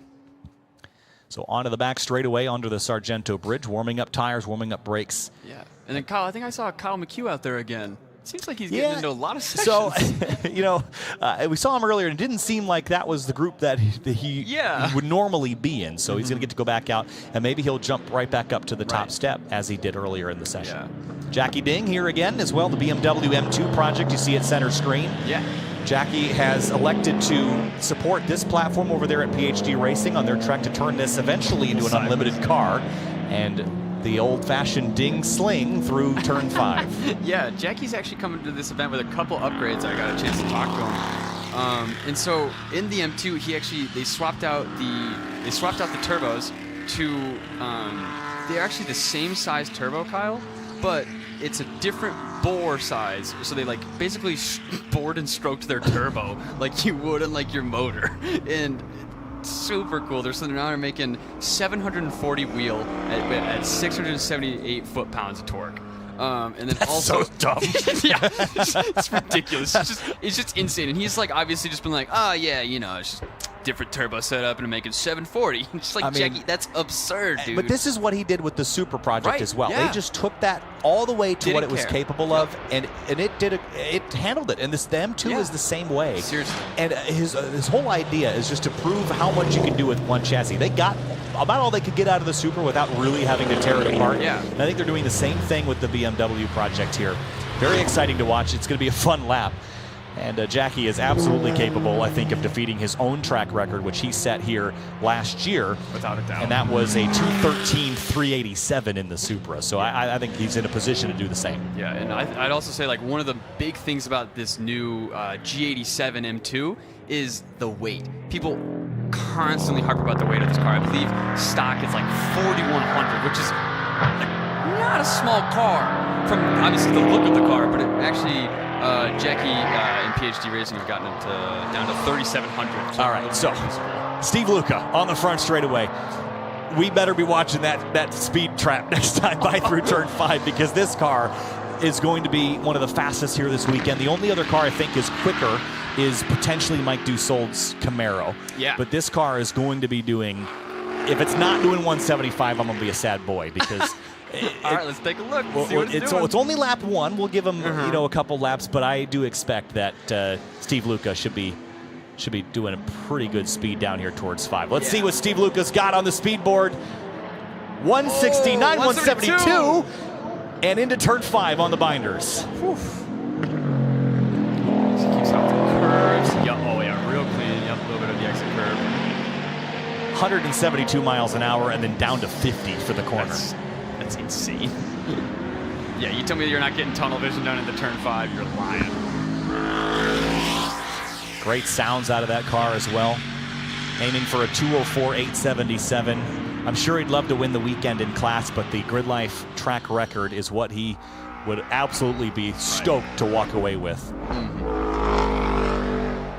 Into the carousel now, tracking out. This car is a little larger and heavier than what is allowed in Unlimited, right? This is a full body, big Mustang, right? It's got tons of aero on it. And it's also got like most of the, or not necessarily in terms of material, but a lot of the OEM body panels, they're not necessarily changed for like cutaways. Obviously, he has a very dramatic cutaway behind the rear wheel. But then there's tons of different parts of the car that are still majority OEM bodywork. That soundtrack is unbelievable. Out of Canada corner. And up to Billy Mitchell Bend. And the Unlimited timing and scoring has no lap times on it yet. We're going to get to see the first of many. Let's take a look. Serpent Stangs and Steve Luca up the front straightaway. 204.877 is the benchmark. I don't know that lap 1 will do it, but let's see what he's got. Across the stripe for Steve Luca, 211.199. That is a wicked fast lap around Road America. We were obviously talking about 204s, and then we get a 211, but that's still 8 seconds faster, I think, than what Kyle McHugh's time in his Supra. I mean, I can't explain to you how blisteringly fast. Here's Mike Dussault. Oh, sorry, that's Brad Perkins across the stripe. That might be a track mod car. Indeed, it is. So let's head over to track mod, see what Perkins and Ding have done. 217.099. Oh, wow. And still a couple seconds off the track record in track mod, but a good first lap there for Jackie Ding. Off into turn 3 again. We'll see if anyone goes hard for another lap. When you start to get into the track mod and Unlimited stuff, you tend to not have 12 miles worth of fuel and energy. You see Steve Luca already back down. Brad Perkins seems to still be on it. Maybe not quite. Oh, it looks like you kind of got off of it a little bit. Yeah, because there's definitely a game that you want to play with how much you're going to fuel your car, because you don't want to overfuel it and then you're just kind of like overweight a little bit. Well, it just guzzles so much in this short amount of time. It's a big track, man. Yeah. I mean, you might use a gallon of fuel on your lap around. Yeah, that's always something that I think about at a racetrack is like, obviously it's going around in a circle, but you don't understand like the distance really until you get on the track and you're like, holy cow, this is a giant thing. Told you we'd check in on Street Mod with Kyle McHugh. And 219.058, I think he's still P2, so no major shift there. There's Kyle working his way down into turn 8. He's got Brendan Hodge behind him in the Track Mod GR Supra. David Calzada, by the way, in the 174 up to 3rd place. That is an MX-5. A lot going on under the hood of that car to make it go that fast, so... and then Nick Anderson. Now, this is a car, not this car in shot, but there is a Viper coming down the hill that, Owen, you got to learn quite a bit about. We'll see it come into shot here shortly. Yeah, this is it's the number 610 from Nick Anderson. It's a factory-built Dodge Viper. It's called a Comp Coupe. So when we get to the shot of it, every single body panel on that car is like OEM from Dodge. It should be in. I saw it come down the front straightaway in this pack. Oh, there it is right there in the back. Yep. So it's like, it looks almost like it has like an 80s long tail configuration from a Le Mans car. But it's only it's a 1 of 127, says it's the 3rd one. And it's just dry sump 8.4 liter V10 with M-Coach sequential and air paddle shifts. Like there's not too much going on with it, but like it's still a crazy car. Unbelievable. There's a Z06 out there as well. It's Dallas Reed in the Team V2 or P1 car, the 22. And working his way up towards turns 13 and 14. So there's your unlimited runners right now. Of course, Steve Luca at the top for the moment. In track mod, Brad Perkins at a 216.6. He's jumped to the top step. And there's that Viper you were talking about, Nick Anderson behind the wheel. Yeah. And it is a really unique looking car. So dramatic looking. Yeah, but like all those body panels, it's I think he was saying it's 5 inches wider than a regular Viper, if a Viper can even be regular. Calzada and Anderson both go quicker. Anderson goes 4th. I would give nothing else to see this car in podium sprint. I cannot wait. That'll be awesome. He's got to get there though, and right now he's there. Nessus Pizelis just behind him. So we have another look at the track mod running order as it stands. Perkins, McHugh, Ding, Peachy, and Brownfield. Justin Peachy. A little bit. Justin Peachy's in that Hawk-branded Corvette, and he had a pretty solid year, I had to say, as far as his run in track mod. As we get another look at a couple cars heading down here into this is Ernestus Pizelis, by the way, in the Porsche. This, Kyle, is this is not just a GT4. This is what we were talking about earlier. How Moore with his Cayman S has this wing. This is a Cayman GT4 Club Sport. So this is like a legitimate factory race car, and it happens to have a VIN, and so it qualifies for unlimited. Yeah, so that's really the difference between unlimited and super unlimited. Is unlimited cars have to have a VIN number, and so you mentioned that this is the Cayman GT4 RS Club Sport. Yep. So, but this wing is, I assume, it's not the race car wing, because they get little boys over there. So he's added the wing on, which is going to bring the level of performance up even higher. Yeah, without a doubt. And there's that Z06 Corvette, which has been fun to follow. Yeah, the Z06s are flat plane crank so V8. Awesome. I love the Z06, and then obviously Chevy just revealed the ZR1 yesterday, I think it was. Yeah, with how much horsepower? North of 1,000. So, again, so dumb. Rear wheels. The fact that you can buy that is terrifying. No, but the fact that you can buy it at a Chevy dealer, that's the funniest part. Right alongside like a Cruise. Well, yeah, exactly, yeah. So I'm actually cross-shopping a Traverse and a ZR1. Which do you think is better for my family? The Traverse, for sure. Nah, false. All right, cars cross the line. I don't see any shifting or shuffling in unlimited, so let's check on track mod here. That's the majority of the cars on course. Puglisi in the 314 up to 7th. That's that white Eva right there, right, Kyle? Yep, that's it. Long-time competitor here in grid-life competition. That car has looked primarily the same since I think probably like 2017 even. It's looked primarily like that for well over 6 years at this rate. Dialing it in. Vaniparin across the stripe. Alex Roy in the 426 BMW up to 8th. See him there with the orange banner and the white BMW. And here comes that Z06 into shot. And the 52 of Nicholas Gardner as well. Now, I don't know if he did go up to 2nd place. So Nick Gardner, 216.4. Nice. 216.5. It's a 4.99, so it's pretty close. That's like 99 cents, not a dollar. You know, it's real close to a 16.5, but not quite. Right.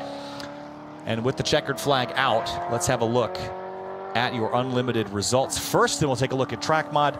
Steve Luca closing in. He needs some more seconds, but again, he can turn things up and go for it. Nick Gardner was really pushing that thing just as hard. Yeah, similar. I mean, they're not the same, but Mustang platformed cars. An MX-5 running 3rd. No, that's not the Jeff Gordon, by the way, but you know, I'm sure he gets that a lot, so we won't harp on it too much. Nick Anderson 5th and currently advancing to the podium sprint with Ernestus Pizelis and the 22 Corvette running in 7th place. In the track mod category, a similar story with drivers running for records. Look how tight it is here, but a 10th between Perkins and McHugh at the top of the runners. Oh, this is interesting. Kyle McHugh's running in both street mod and track mod. Why not? That's what I was, I was wondering if I saw that earlier. So that would explain why he was in the earlier session, because he was in street mod trim. It would explain why I asked you if you had 2 cars.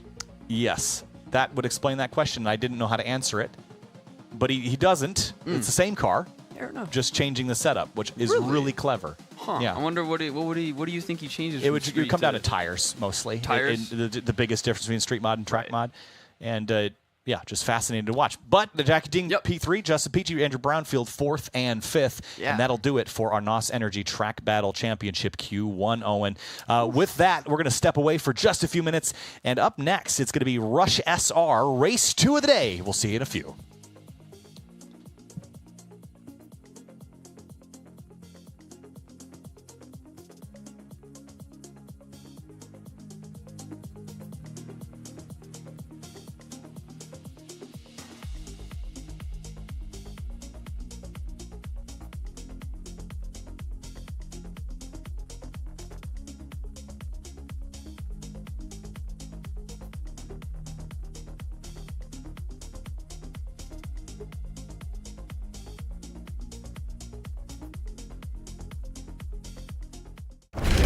Welcome to our world.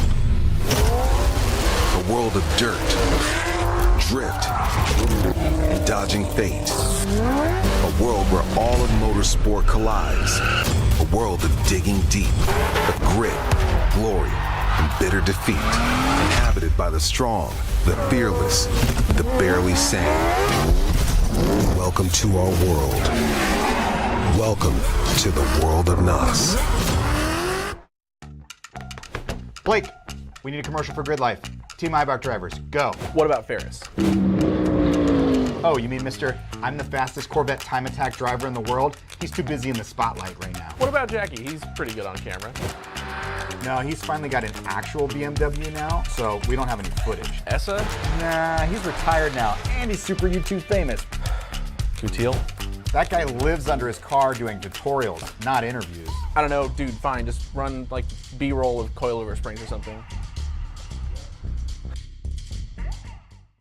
The Falcon Azenas FK510 tire is engineered for today's high-performance vehicles. Built with added tread rigidity for precise handling and an advanced rubber compound that inspires confidence, rain or shine. Get more out of your sports coupe or sedan with the Azenas FK510.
right, welcome back to Road America, America's National Park of Speed. It's time for Rush SR Race 2 here from this 4-mile behemoth of a racetrack just north of Plymouth, Wisconsin in Elkhart Lake. Kyle Heyer joined by Owen Horst for the second race of the day. Owen, let's try this again.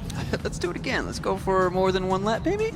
Yeah, we had about a lap and a half of green flag racing last time. An incident down at turn 5 prevented us from having, as much racing as we were hoping for. But really excited to get this one underway and try this again. Of course, GRIDLIFE Summer Apex is presented by Falcon, the official tire of GRIDLIFE Track Battle, and NOS Energy, the official energy drink sponsor of GRIDLIFE and the title partner of the NOS Energy Track Battle Time Attack. And down into turn 8.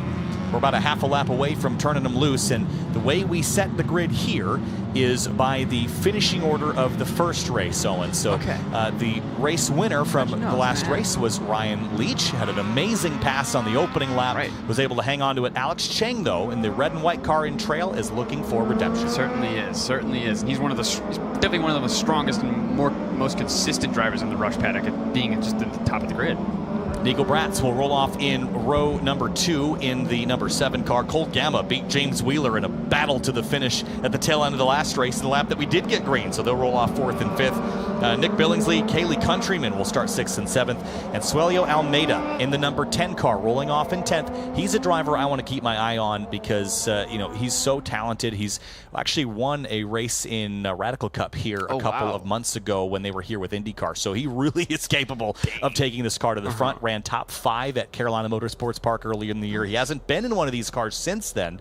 So I think he's really excited to give this a go, and he'll roll off in row number 5. Yeah. I'm also really interested to see where Nate Hamilton ends up with this race. I don't think we saw much of him because of the not much green lap running in that last race. But I'm really interested to see how Nate Hamilton does in this. Yeah, I think he's certainly capable. And again, Sunoco branded car looks fantastic. Looks great. I think he's ready to drive through the field. He's going to start pretty deep in it, though. He's got a lot of work to do to make his way forward.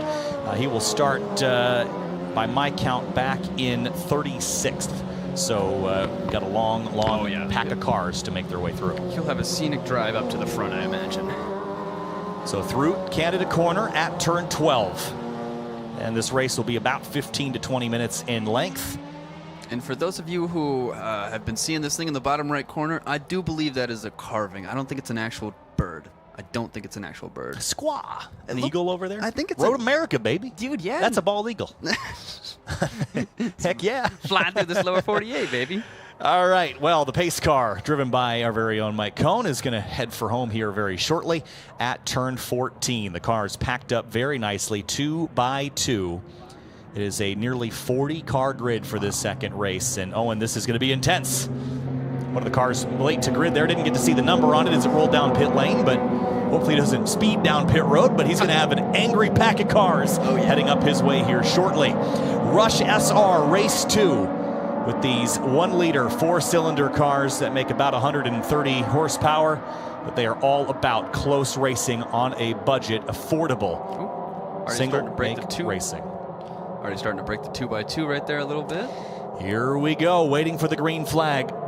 And here it is, green flag, and we're racing in Rush SR at GRIDLIFE Summer Apex, presented by Falcon. A good launch there by Ryan Leach on the inside, down the front stretch, 2 wide, 2 by 2, as we make our way towards that first corner. The 7 car pushing through as well. Ooh, Alex Leach appears to have lost out to another position there. As Nico Bratz into second place, Ryan Leach takes the lead away.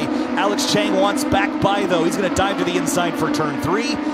And 2 by 2 for second place. Turns in, does the 7 of Nico Bratz, and he made the corner. A little stack up behind, couple cars. One slow, leaving turn 3. Didn't get the number on it, but it's going to jam up the field as they make their way down the moraine sweep towards turn 5. It's about a 5-6 car breakaway at the front of the field. Yeah, they're looking really good. You can be really a little bit more nervous when you come down to turn 5, especially on your lap 1.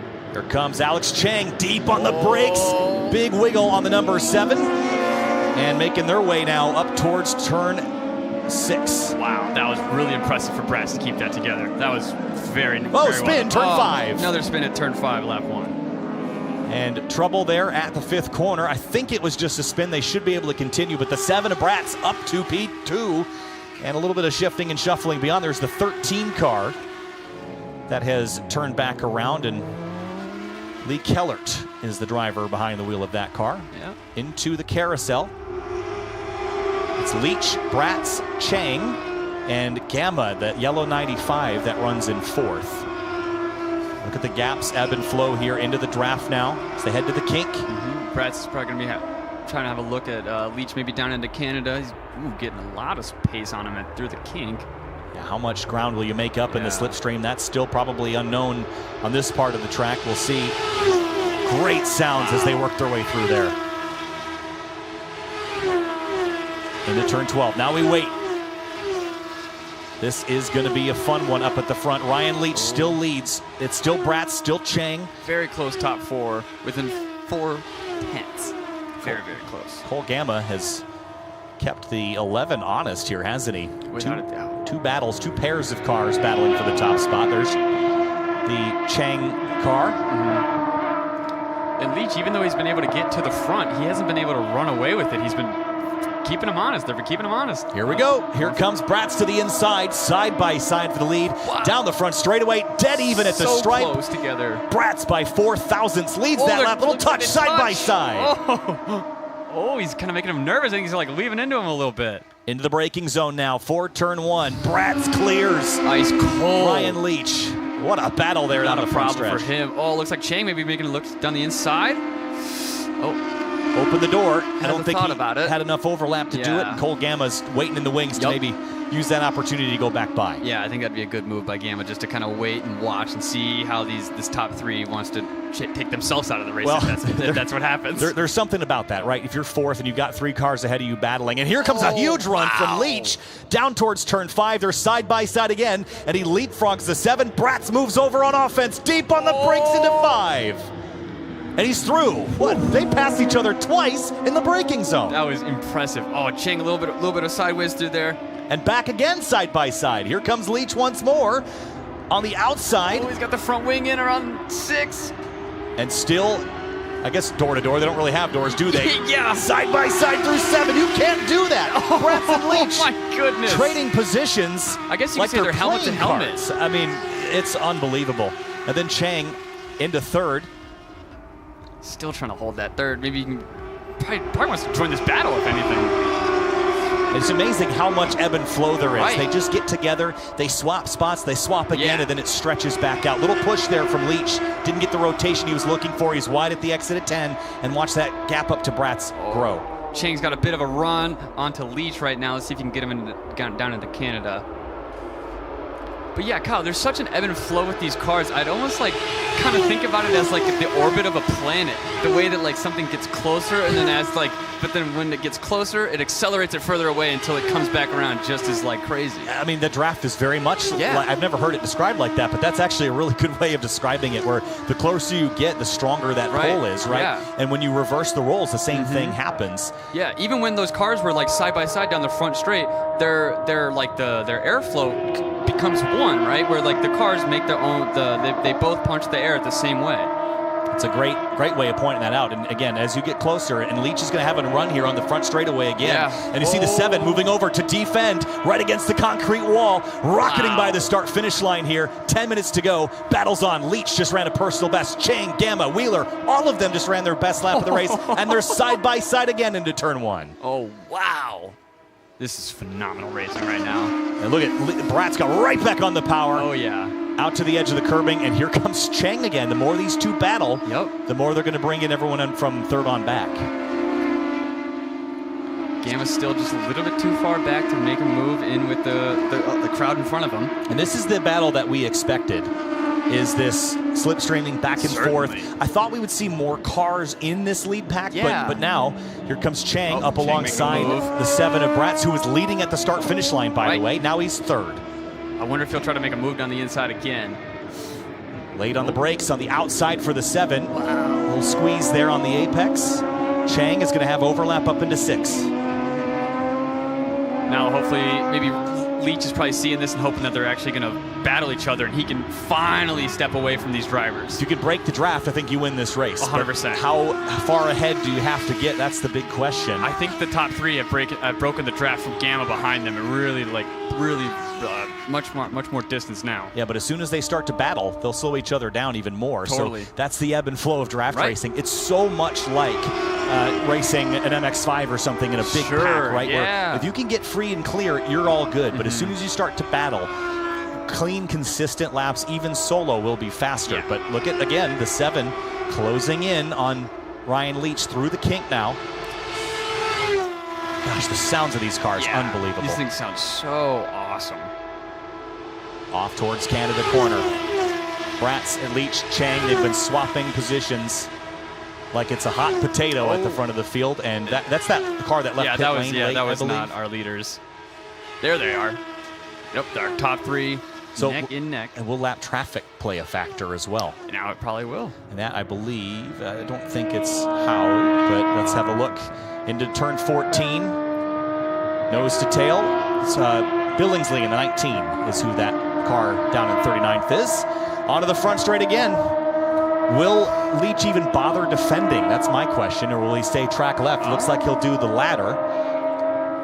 And no, now he's going to go defensive and across the start-finish line. And Chang's making a look for Bratz now. Chang just ran the best lap of the race from 3rd. Someone on the rev limiter down into turn 1. What a great battle here. Jeez, yeah. These cars are so close. Countryman and the Rush Stig, best laps of the race for them. You see all the green on the timing and scoring. That's a personal best lap. Bratz getting a better exit out of turn 2 right there. And the other thing is Bratz has a lot of experience in MX-5 racing too. Oh, really? So this is going to be something that I think he'll be really good at, is this leapfrog. And we've seen him be so aggressive with it. Here he'll do it again. Down the backstretch towards turn 5. Will he look right? Will he look left? He's going to choose right. Side by side into the braking zone again, and Chang's watching from 3rd. Looks for the outside. I think he gets it done on the brakes. Ooh, before the corner. Too hot. He's wide. And here comes Leach back to the inside, and Chang's just spectating all of this from 3rd, hoping maybe they tangle. And then that back marker is going to come into play, Kyle, probably before the end of turn 7. Well, he's going to Billingsley's going to just bail out, leave them to, did not work out for Chang. He had to lift. Yeah. That's what Bratz and Leach wanted to see. Separate just couldn't commit to that one. Separate the Gazelle from the rest of the herd, right? Oh, yeah. There goes Chang, probably making a move now, yep. Yeah, so what Chang's going to hope for now is that Bratz and Leach continue to trade positions like this. Yeah. Look at how close they get to the edge of the road. White paint. Jeez. So this run, will he do it into the kink? That's brave if he does. He's going to wait on it. Yeah. Definitely a conservation of personal self on that one, not going too wide into the kink. You can do it in these cars. I just wouldn't recommend it. Yeah. Just a little spicy. We haven't seen anyone really make a good lunge into Canada corner either. Yeah. At least not the one that we've seen, you know? No. So I think maybe waiting and see Bratz get a better run out of turn 12. You have more composure on the corner and on the brakes into 14. Into 14. You mentioned how important this corner is. Leads onto this long straight. And into the draft again. And it's just these two. Chang's still in the conversation, but he's being left out for the moment, isn't he? Chang is in the conversation of now just being on the podium, really. So we're going to get to race at least 2 more laps across the stripe, 2 car lengths between them. Leach again chases over to the right. You can do that. You can make a lane change, but not in reaction to a trailing car. Here comes Bratz on the outside, though. Bratz really trying to square that corner. He was staying real wide before the corner, and then right as he gets to that apex, he just cuts right across it. Watching the Rush Stig climb up the order up to 8th place. Wasn't he involved in that wreck in race 1, too? Yeah, he definitely started in like the 30s, somewhere like that. He definitely started real low. Rosenbaum, Radman, they're all up a handful of spots as well. We haven't seen Almeida up in the mix yet. Yeah. And I don't think I see Nate Hamilton's name on the ticker. Yeah, I might not have gotten to start this one. Let's see. Braking zone for 5. This time Bratz stays in behind. Ryan Leach keeps him behind. Yep. At some point, you have to start considering your strategy. This becomes a chess match. Certainly. And if you're not thinking 4 moves at trouble, turn 6 right ahead of the leaders. And great awareness there. You cannot pass in that yellow zone. There'll be a local yellow at turn 6. Okay. It's tricky to get these cars restarted once they're all warmed up. Yeah, and that's also a really tough spot for these cars to have to be slow and then be mindful. Oh, wow. Chang right back on it. Oh, my God, of course. Use that opportunity to close up to the front, too. And Chang is just back in this with probably a lap and a half to go. So we'll see if we can. We still are green everywhere else, so hopefully we can continue this and not be denied a last lap battle that has been brewing for the last 10, 12 minutes. And into the carousel for what I would imagine would be the penultimate time. And into the kink. Tell you, Gamma's all by himself back there in no man's land, P4 at the moment. There's the Briggs & Stratton Motorplex putting on its own show, but for the lead, so tight. Bratz all over Leach into Canada corner. See if Leach can stay in first. He does. Wow. Into turn 13 now. There's going to be some fight coming up the front straight, I can tell you that. It will be, and I think they're running out of time to battle. White flag is in hand of the starter. This will be coming to 1 lap to go. Up front, it's been Leach, Bratz, and Chang just changing positions nearly every lap, and big defense from Leach.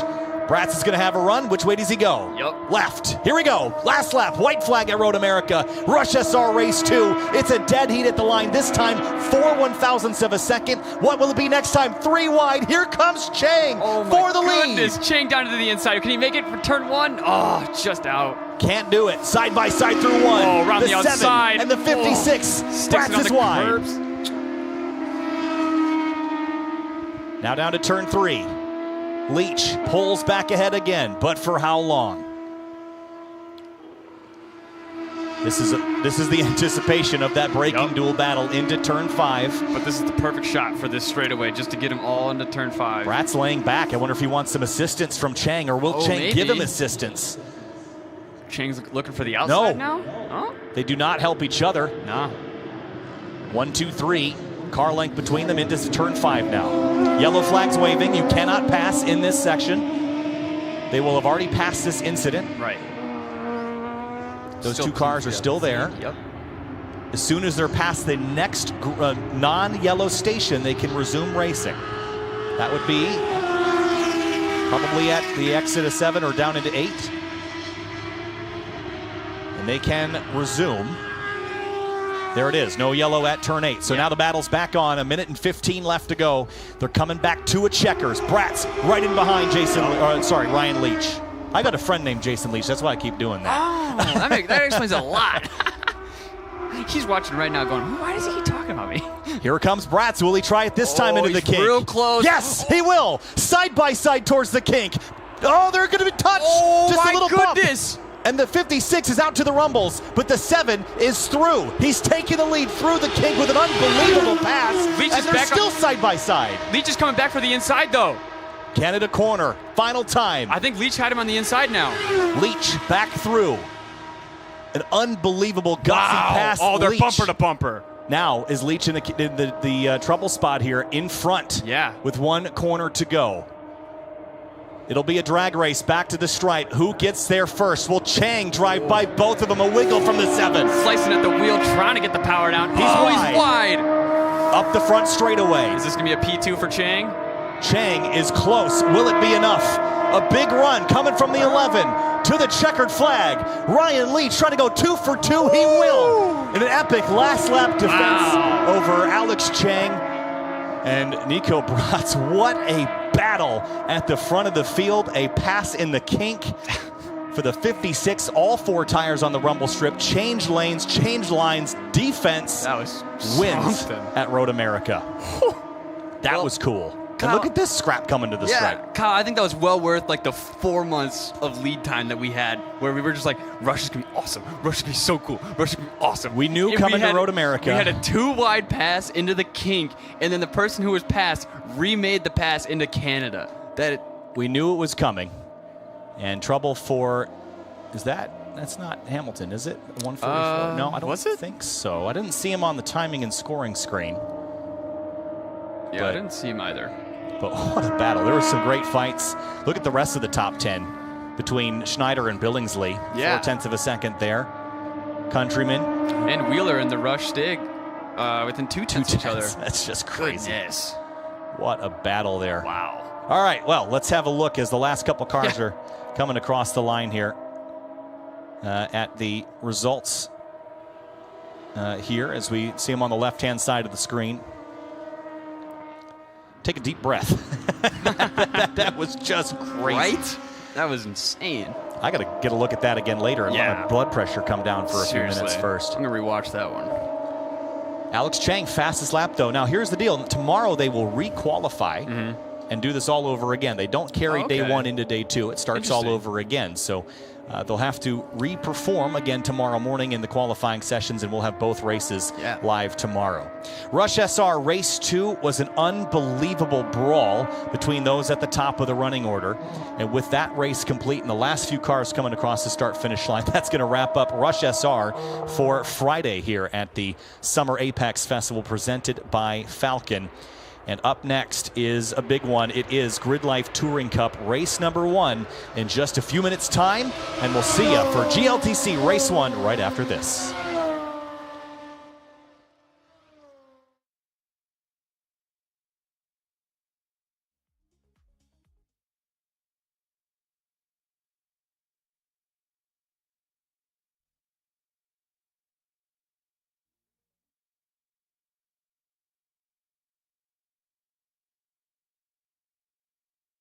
And highlights from Rush SR race number 2. It was a frantic start with Ryan Leach pulling away from the 7.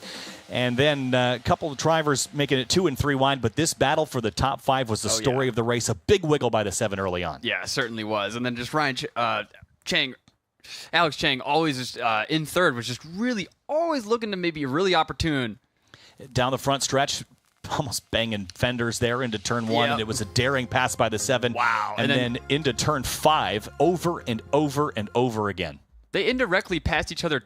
They did this twice, where they passed each other 2 different times on like the same section of the track.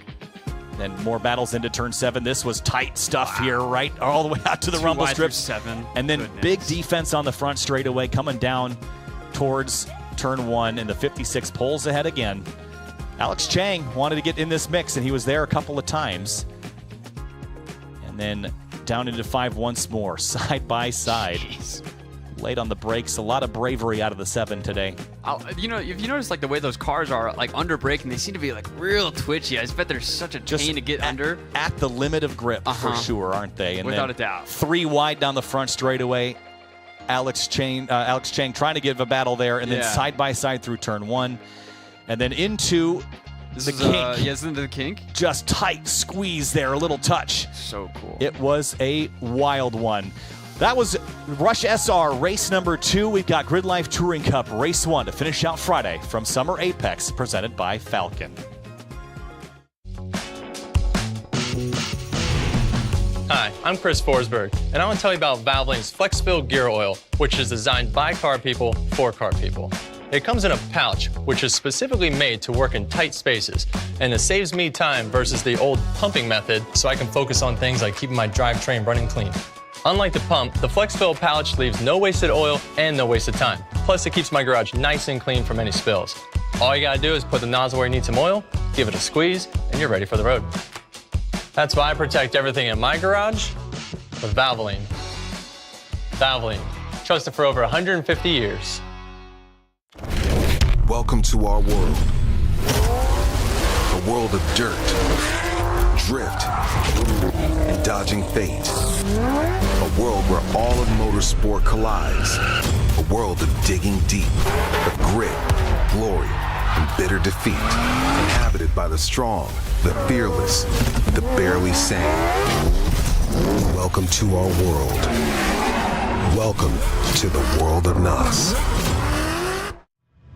High performance, year-round traction, long tread life. It's one tire with multiple personalities. Introducing the Azenas FK460, Falcon's all-new ultra-high-performance all-season tire. With an advanced rubber compound that delivers confidence through every curve, in any condition, all year long, making the seemingly impossible possible. Learn more about the Azenas FK460 at falcontire.com.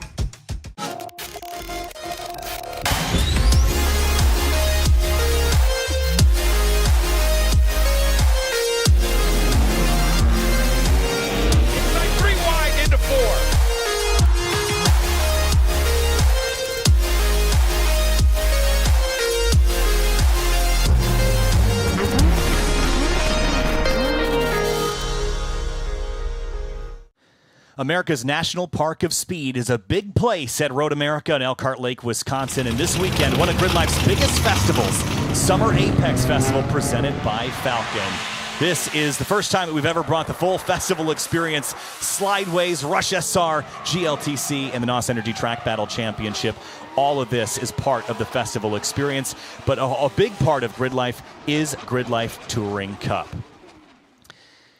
And welcome to Road America. Kyle Heyer joined by Owen Horst and by Matan Rosenberg. And Matan, welcome. I know this is not under the circumstances that we want to have you here, but tell us what happened in practice and qualifying earlier today. Well, I'm glad to be here, Kyle. Not the seat, like you said, I was expecting to be sitting in for race one, but unfortunately in practice, the first practice, made the entire session. Car felt good, feeling it out. Went to go pull into the pits because the session was over, and just on decel coasting, the car dropped a valve. Oh, wow. And yeah, unfortunately, it took out the motor. We're actually diagnosing it for probably longer than we should have been, when we should have just pulled spark plugs. But we had hopes that it wasn't a complete mechanical failure, but that ended up being what it was. So now I get to enjoy the GridLife Festival and support my friends and help anybody else out who needs, and maybe watch some races from this view. Well, it's going to be a little different view than I think you're used to, and we were looking forward to seeing you compete here this weekend. But this festival and the GridLife Summer Apex broadcast are presented by Falcon, the official tire of GridLife Track Battle, and NOS Energy, the official energy drink sponsor of GridLife and the title partner of the NOS Energy Track Battle Time Attack Championship. And Owen, we just saw an exceptional race in the GridLife Rush SR series. Lots of battling. Oh, yeah. This is going to look a little different. These cars are larger, heavier than those we just saw, but still single-class racing at its best. Yeah, without a doubt. I think we're not obviously not going to have as much movement, I think, in like the aero parts of the track towards the end when, you're turn 6 through 14. But I think a lot of our passing is going to be happening at turn 1 and turn 5 for the GLTC races. Of course, this is a 4-mile course here that was built back in 1955. And the racetrack here, Matan, take me through a lap. It's a long track. It's a fast racetrack, but it's got a lot of really unique character. Yeah, so Road America is probably one of the faster racetracks that we go to. So, starting into turn 1, you have a large deceleration zone and into a fast turn 1 there.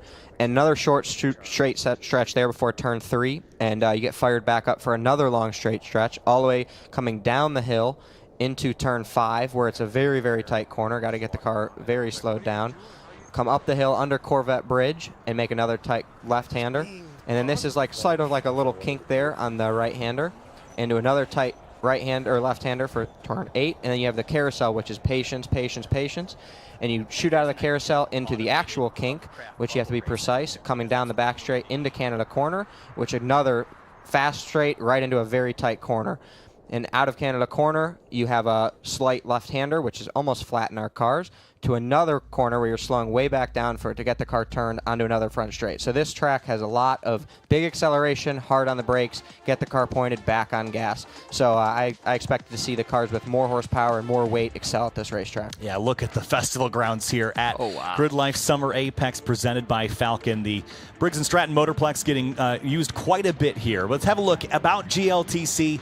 Oh, and single-class sprint racing here. Engine swaps are permitted as part of the rule set. You can do a lot with your cars. The big key here, no contact allowed. That's one of the most important factors that makes GLTC different. Yeah, without a doubt. I feel like one of the things that makes it one of the most unique, though, is those engine swaps, because we have those the E46 in the hands of Eric Magnuson. That thing sounds like a stock car from the 90s. That's probably the best sounding car here. Yeah, exactly. I would agree. Yeah, 100%. That thing sounds insane. When we come to Road America, Matan, there's lots of drivers and teams that will look to find any advantage they can. They might change to an air dam and remove a splitter or change their wing. What for you finds success at this racetrack? You were really good here last year. I think you got your first GLTC win ever here last year with NASCAR. What makes a car fast around Road America?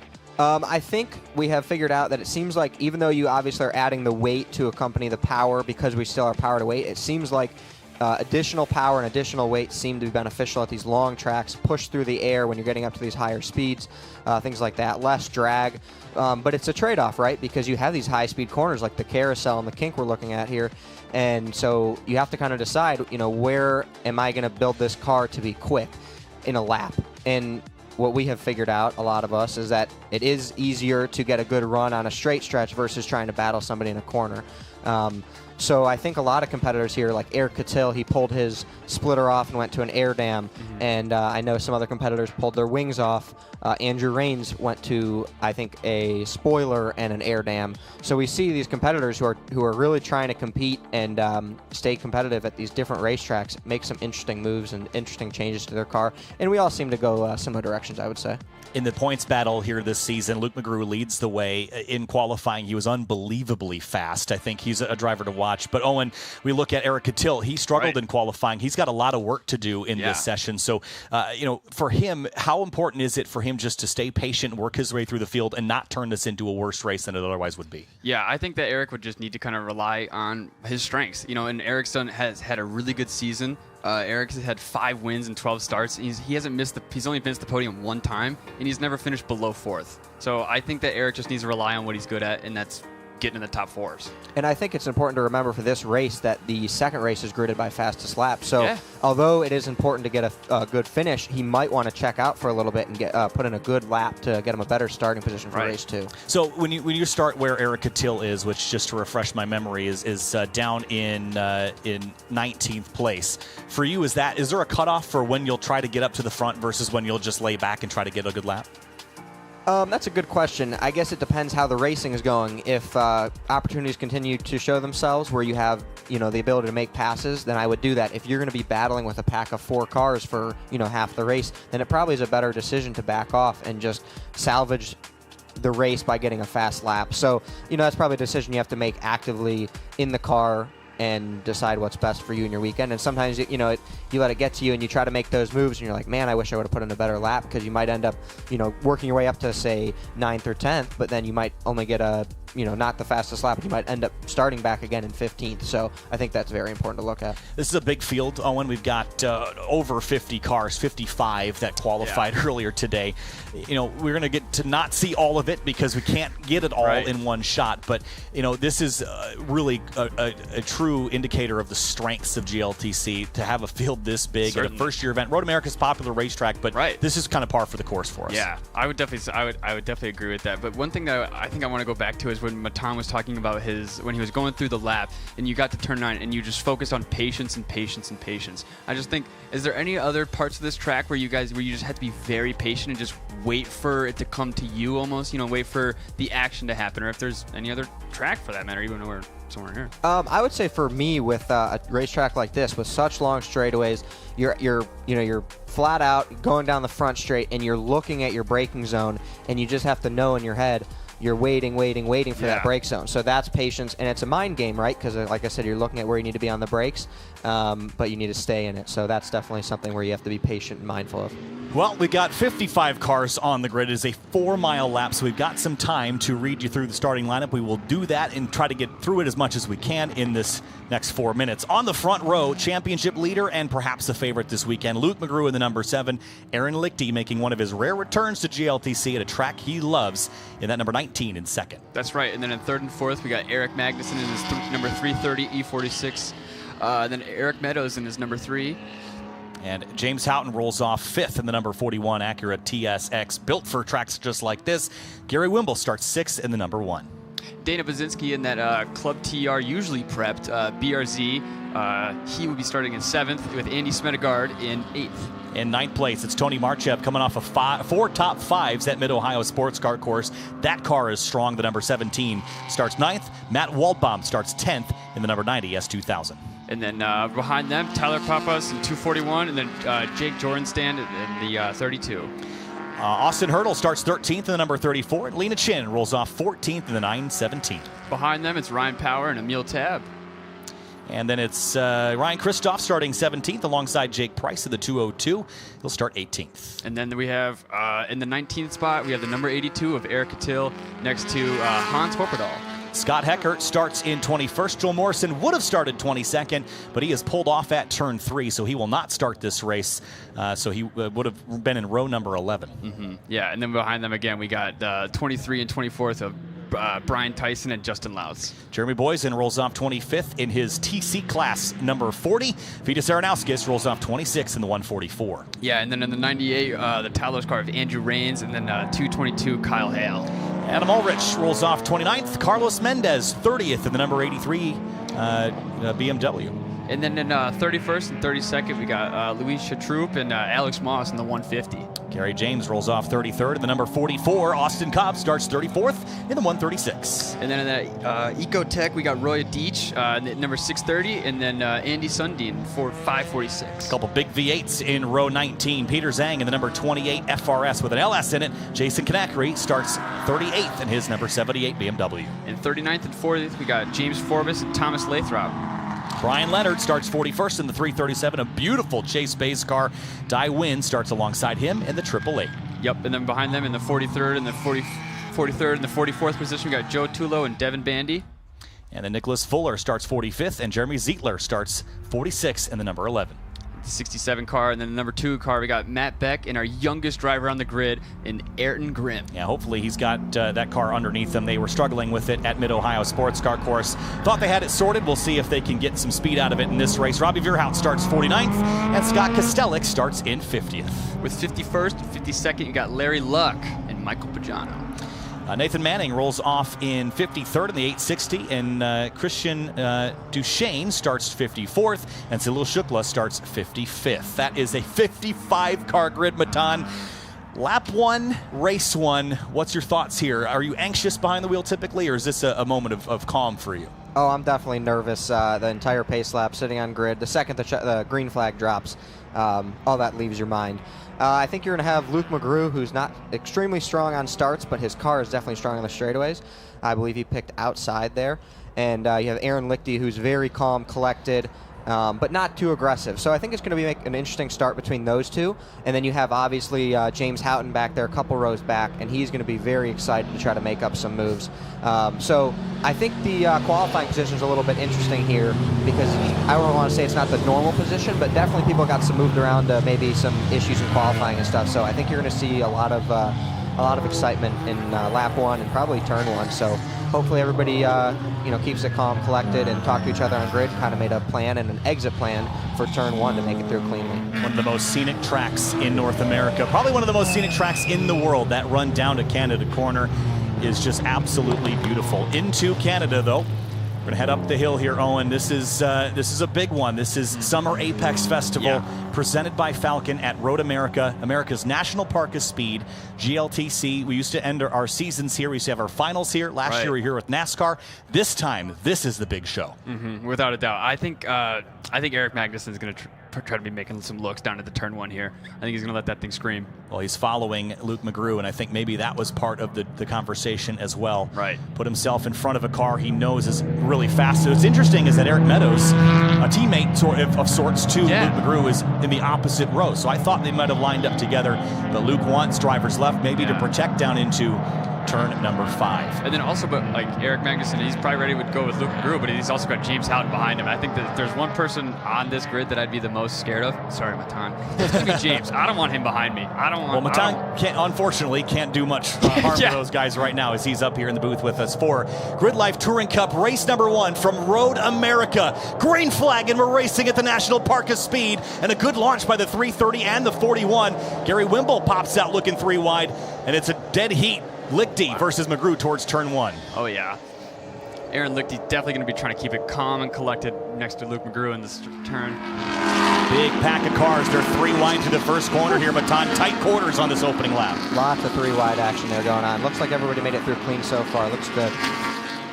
Now Luke McGrew pulling ahead a little bit of Aaron Lichty. Oh, yeah, and Eric Magnussen's getting in front of Lichty, too. Well, Magnussen got a great run out of turn 3, and then it becomes that drag race up to 5, Owen. So we'll see if that 330's got anything for Luke McGrew's Corvette. Definitely tucking up behind him. Maybe he's going to have a look down the inside when we get closer to 5. Oh, look at James Houghton moving up to 3rd. Oh, yeah, already. Dana Basinski keeping pressure on, looks like that's Eric Meadows in the 3. Defense from the 7 down towards turn 5. Same with Aaron, or Lichty going to the inside. Look at Basinski in the orange BRZ slotting in ahead of Eric Meadows. Matan up to turn 6. This is a tricky corner even by herself. Correct. 2 side by side. This is going to be very interesting for, I think Luke was side by side with Eric Magnussen. Looks like they single filed out Dana's now. holding it together. Can he hold it around the outside of turn 7 here? Big wiggle. He's off. And Wimble spins right center track, and that's a bad place to be. Contact and crash at turn 6. And Eric Cattill's nose collected from there a little bit too. All punched in. Yeah. And the Hybrid Racing Civic Fario is damaged. That's too bad. That's definitely unfortunate to see here. Right. Nothing we ever want to see in these races. Yeah, seriously, especially such a slow roll, slow spin around. Yeah, and that is going to be very, very frustrating. We saw Austin Hurdle in there. We saw Tyler Pappas in the midst of all that. We'll see if they were able to pull away. But I didn't see what triggered Wimble to spin. It looked like it just kind of snapped on its own. I'm not sure. I couldn't tell if maybe Gary and Jake got together. I wasn't sure exactly there. If it was one or the other, which happened first, but definitely unfortunate. We'll see if we can keep it green now down towards turn 12 on the opening lap. McGrew and now Magnussen. And then it's Houghton, Lichty, Meadows, and Basinski. And up towards turn 14 to end the first lap here. Yeah. Braking zone here to spread the field out a little bit. Is that Jake Jornstad in the 32 and Tony Marchev? And then right behind Andy Smedegaard, who's watching all this. 3 S2000s together in a pack. And contact there. Marchev and the 32 come together. That was odd. Yeah. And there's Cattill pulling off course, and you just hate it for him. Man. How much work he puts into this car. That's too bad. It's too bad. You don't want to see that, especially with a driver like Eric Cattill. Yeah, we'll see if how much of that is just superficial and how much of it is a deeper issue. But yeah, these two cars tangling on the front straight. Smedegaard now watching from behind. He's going to try to squeeze up the outside into turn 1, and he's through on Marchev. Walks around. We're still green. I think they've managed to clear the track at turn 7, so at the very least there's that. And we will carry on. Matan, so lap 1, we had some trouble and some concerns, but now even if you're, you saw that, it's out the windshield, now you just got to focus forward. Yeah, definitely. Not a great sight to see for lap 1, but hopefully everybody cleans it up a little bit and backs the aggression down and really focuses in on, let's make it through this race. We've got a little 3 wide battle going on back there. Yeah. Well, speaking of aggression, down to 3 wide leaving turn 3. There's Aaron Lichty putting some pressure on James Houghton. That's for 3rd place at turn 5. Yeah, the front of this pack really single filed out. I'm hoping to see maybe James and Eric Magnussen work their way back up to Luke and maybe give him a little bit of a run for his money. I know he's out there probably just taking a Sunday cruise right now. Yeah, so looks like track's clear at 7. We don't see any yellow flag. Oh, there is still a yellow waving at 6. And that's because they've got that Austin Hurdle there against the gravel, so he was not able to pull away from that. Eric Magnussen staying on Luke McGrew, even in the braking zone. Yeah, he's tucked in behind very tight. 4 drivers, nose to tail. Really 6 back to Basinski here. Dana's keeping himself in this for sure. Jornstad and Smedegaard. You see Jornstad driving really aggressively, sliding the back of that car, trying to stay in front of Andy. He really likes to hang that thing out, doesn't he? Definitely. So Houghton feeling pressure from Lichty, and Magnussen's pressure's cooled slightly in this area of the track. Maybe not feeling quite so confident with the downforce level of his car. This is also Eric Magnussen's first time racing here. So that's a lot to learn. And he was not slow from the get-go in practice. He was right on top of the board. So he's got to keep applying that pressure. And first time racing at Road America, and you're starting on your 2nd row. I feel like that's pretty successful already, Got a lot of talent behind the wheel of that car. It comes from other championships. And look at Houghton Lichty popping out. made a move on Houghton. And vice versa here, too. So Lichty 3rd, Houghton 4th, and Eric Meadows watching all of it from 5th. Tyler Pappas has made it back to the pit lane and dragging some parts. Yeah, looks like some little bit of some damage to the rear left. Up the front straightaway now, just a couple laps in. And McGrew leads. It's a slightly smaller gap than it was last time by, but fastest lap of the race was Meadows in the 3 car, Matan, so starting to track those front 4 down. Yeah, I wonder if Meadows will be able to capitalize on Houghton and Lichty battling a little bit. That would be great racing to see. Into turn 1, Lichty really putting up some pressure on Magnussen. Ryan Power, fastest lap of the race from 10th. Wow. In the meantime, Lichty's putting that pressure on Magnussen. I think Houghton is filling his mirrors and just reminding him that he is there. Oh, absolutely. When you're in that pack of front cars, you're focused on the guy in front of you, you're focused on the guy behind you, and really it just depends who gets the opportunity first to make a move. And McGrew starting to pull away, pull the gap. Maybe the distraction from Lichty held up Magnussen just a little bit. Lichty's looking left here, probably on offense and defense, playing both at the same time a ton. I wonder if James Houghton is running his ABS today. I know he likes to play with that sometimes to try to get a little bit more percentage for some straight line speed, so I'll have to talk to him and see if he's using it for this track or not. Still a yellow at turns 6 and 7, so they will not be allowed to pass through this area. And I've got yellows displayed at the flag stand, but I haven't seen the timing and scoring reflect that. There it is, full course yellow now. All right. And I would imagine that's likely for the cleanup that's happening at 7. They just don't feel like they can get that car moved. Must be some debris. Nope, different thing. This is Dai Win at turn 12. Oh. And he looks like he just sort of pulled over there, Matan, but... Yeah, hopefully that's just a mechanical, but I'm not sure. Is that the cutout just in front of him that he can't reach? Yeah, it looks like there might have been an issue there, but... That's too bad. Yeah, full course yellow in this one. And Matan, going back to Gingerman Raceway a couple of months ago, we had what we would call a messy weekend in GLTC, a handful of full course yellows. We went to Mid-Ohio Sports Car Course and had the complete opposite. And then starting this one off, probably not in the right fit here. How challenging is it to stay in the mindset of, as Scott Robertson would put it, racing with your competitors, not against them? I was telling, I believe, Alex Freeman earlier today that sometimes you talk to somebody in the paddock, and the second that visor comes down, it's like a different person, and it's very difficult and takes a long time sometimes to really train that second guy, second girl, that when you put that visor down, you still need to really respect that person. You still, when you get out of that car, you still have to maintenance that car and service it and buy the parts for it and do all these things. So sometimes it's hard to remember when you're out there racing and you're trying to make up that position, but it's very, very important to have a broader view on it and understand, this one pass might not be worth it for this race. And so I do find it interesting, Gingerman Raceway was a little bit of a mess. We had a lot of incidents and a lot of yellow flags, and Mid-Ohio went very smoothly, and was that our largest field ever, Kyle? Yes, it was. Yeah, and that was a pretty amazing racing there. And so a little bit disappointed to see this as an opening lap here, but I hope these drivers kind of talk about it afterwards and get a little bit more sorted for the next race here. But yeah, I think it's important for the drivers to remember, even though we have this amazing facility and this amazing live stream, let's put on a good show. And that pass might not be worth it, even if it looks amazing for that one corner, it might just not work. So, and sometimes it's very hard to judge in the moment. Yeah, but I guess and Joel Morrison, by the way, back out on the racetrack. Let's have a look at the replay of this incident and see if, Matan, you can pick out something. There might have been there was some contact.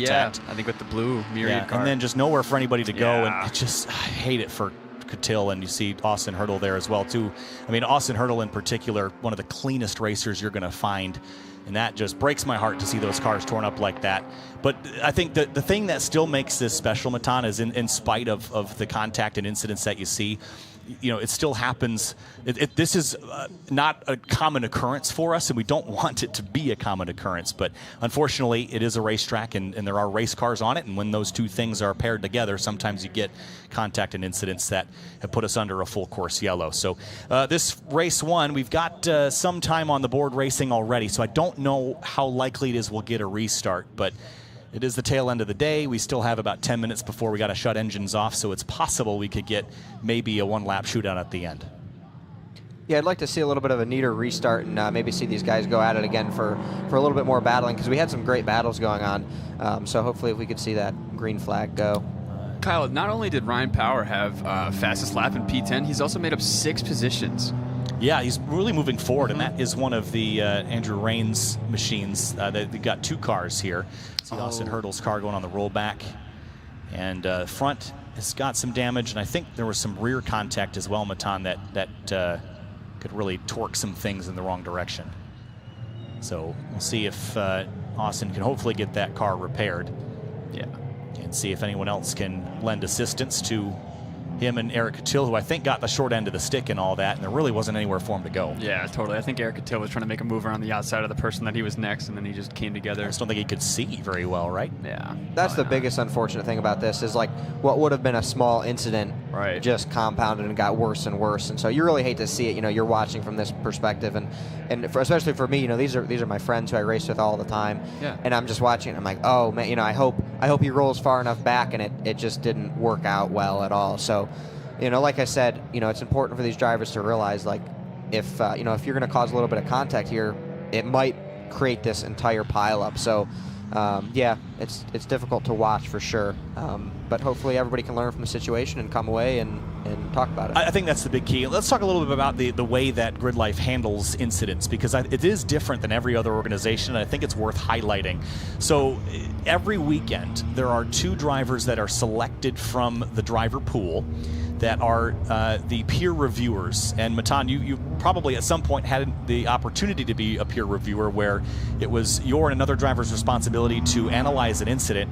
And Renee Hines, who's the steward, the race director, she will not make the call unless the 2 peer reviewers disagree. And so the other thing that I like about this is often when there's 2 drivers that have an incident together, Renee will place those drivers together to peer review other incidents. And so I think it's a really interesting way to get people to see things from a new perspective and all understand that, hey, we're being graded, stewarded, and penalized effectively by our the people that we're racing with. It keeps everybody accountable, and I think what's great is that there's a penalty table. That means all the penalties are the same for every situation. So Matan, tell me about how that might be different than some other organizations. I'm not entirely familiar with the other organizations' penalties and how they review everything, but I do agree exactly with what you're saying. You know, it holds the drivers accountable. They're looking at, when they get to peer review, they're looking at the situation, you know, how did this happen? How did these cars come together? How did, you know, this happen to this car? And so it makes it so everybody actually spends the time, analyzes the incident, and people get a better understanding for why things happen on track.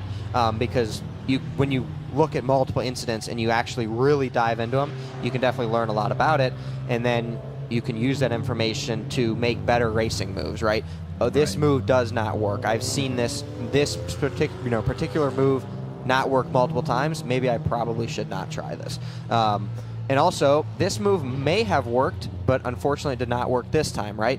So if you're able to put all that stuff together, you're able to use that information to make yourself a better racer. And then also, again, like you said, you know, hold people accountable. These are your friends you're racing with, and it makes it better, I think, for everything.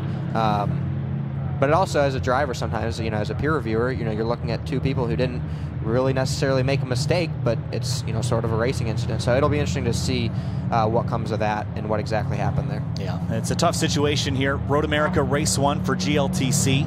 And as we saw in Rush SR Race 1, Owen, we had an incident in that race, and Race 2 was an absolute banger. Yeah, so certainly. I'm hoping that the rest of the weekend looks more like that. But as we make our way up towards the flag stand, unfortunately, we do have a white flag waving from the main flag stand, which means this final 4 miles will be done behind the pace car.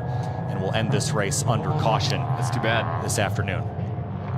So Luke McGrew, as long as this car makes it another 4 miles on this tank of fuel, will win this race, but we'll have to wait and see. Eric Magnuson in that 330 has had a pretty phenomenal start to his GLTC career.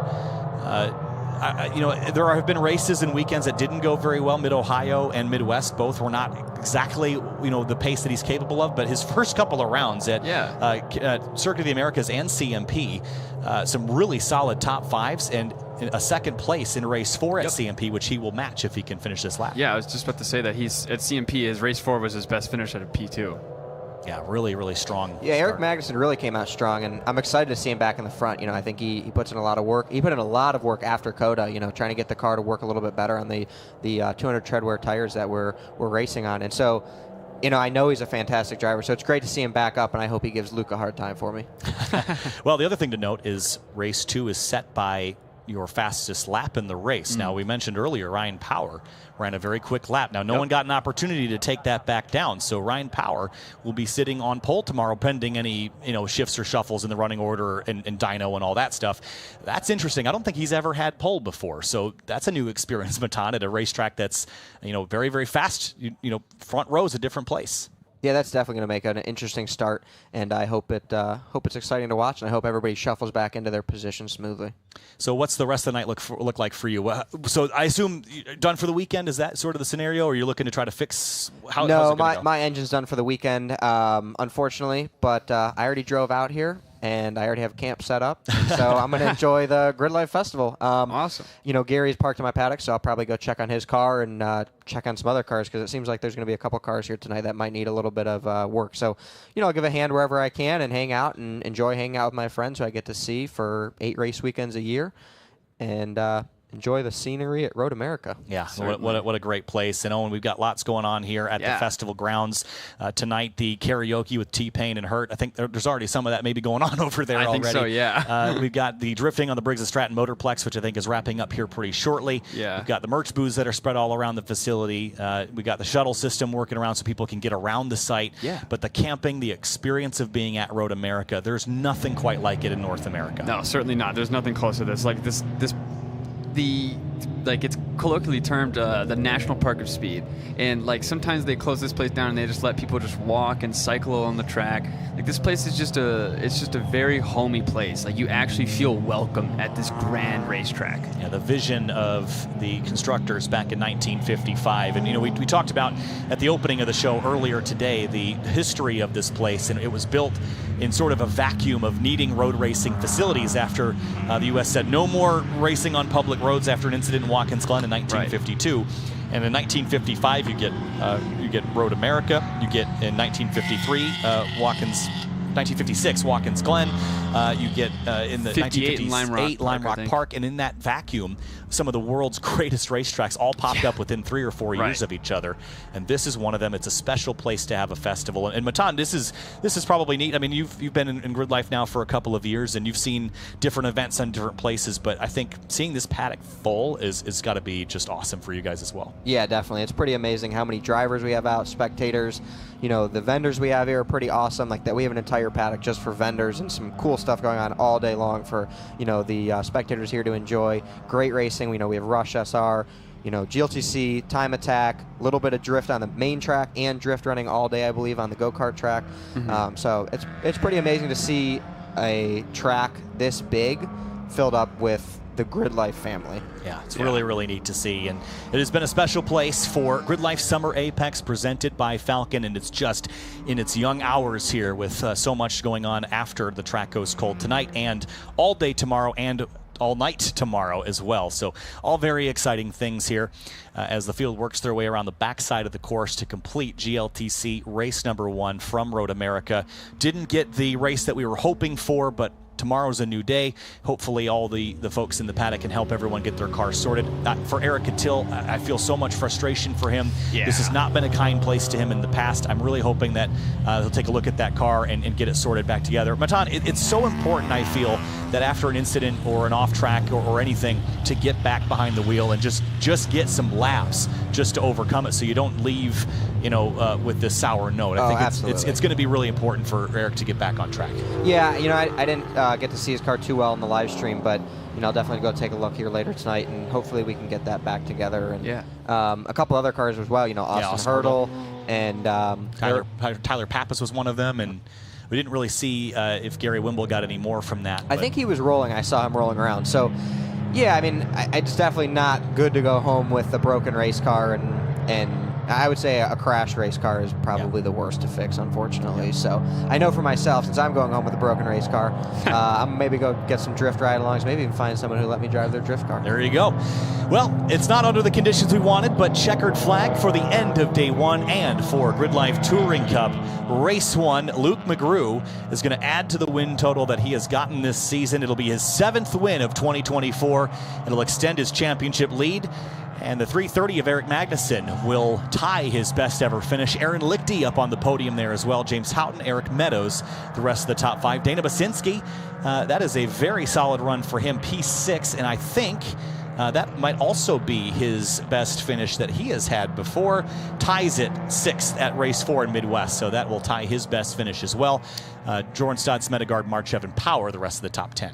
Kyle, also Dana Basinski, he had the 3rd fastest lap. So he'll start P3 in the 2nd race. Wow, that's going to be, and this is, again, we talked about how it's sort of a home track for him here. Hails out of Wisconsin, so all very exciting things. Let's have a quick look at the rest of our results here shortly before we sign off here for the evening. And here's a look at it. McGrew, Magnuson, and the rest of the running order on the bottom of the screen. So with that, we're going to wrap things up here from GRIDLIFE Summer Apex presented by Falcon. A full day of action tomorrow, and we'll see you there.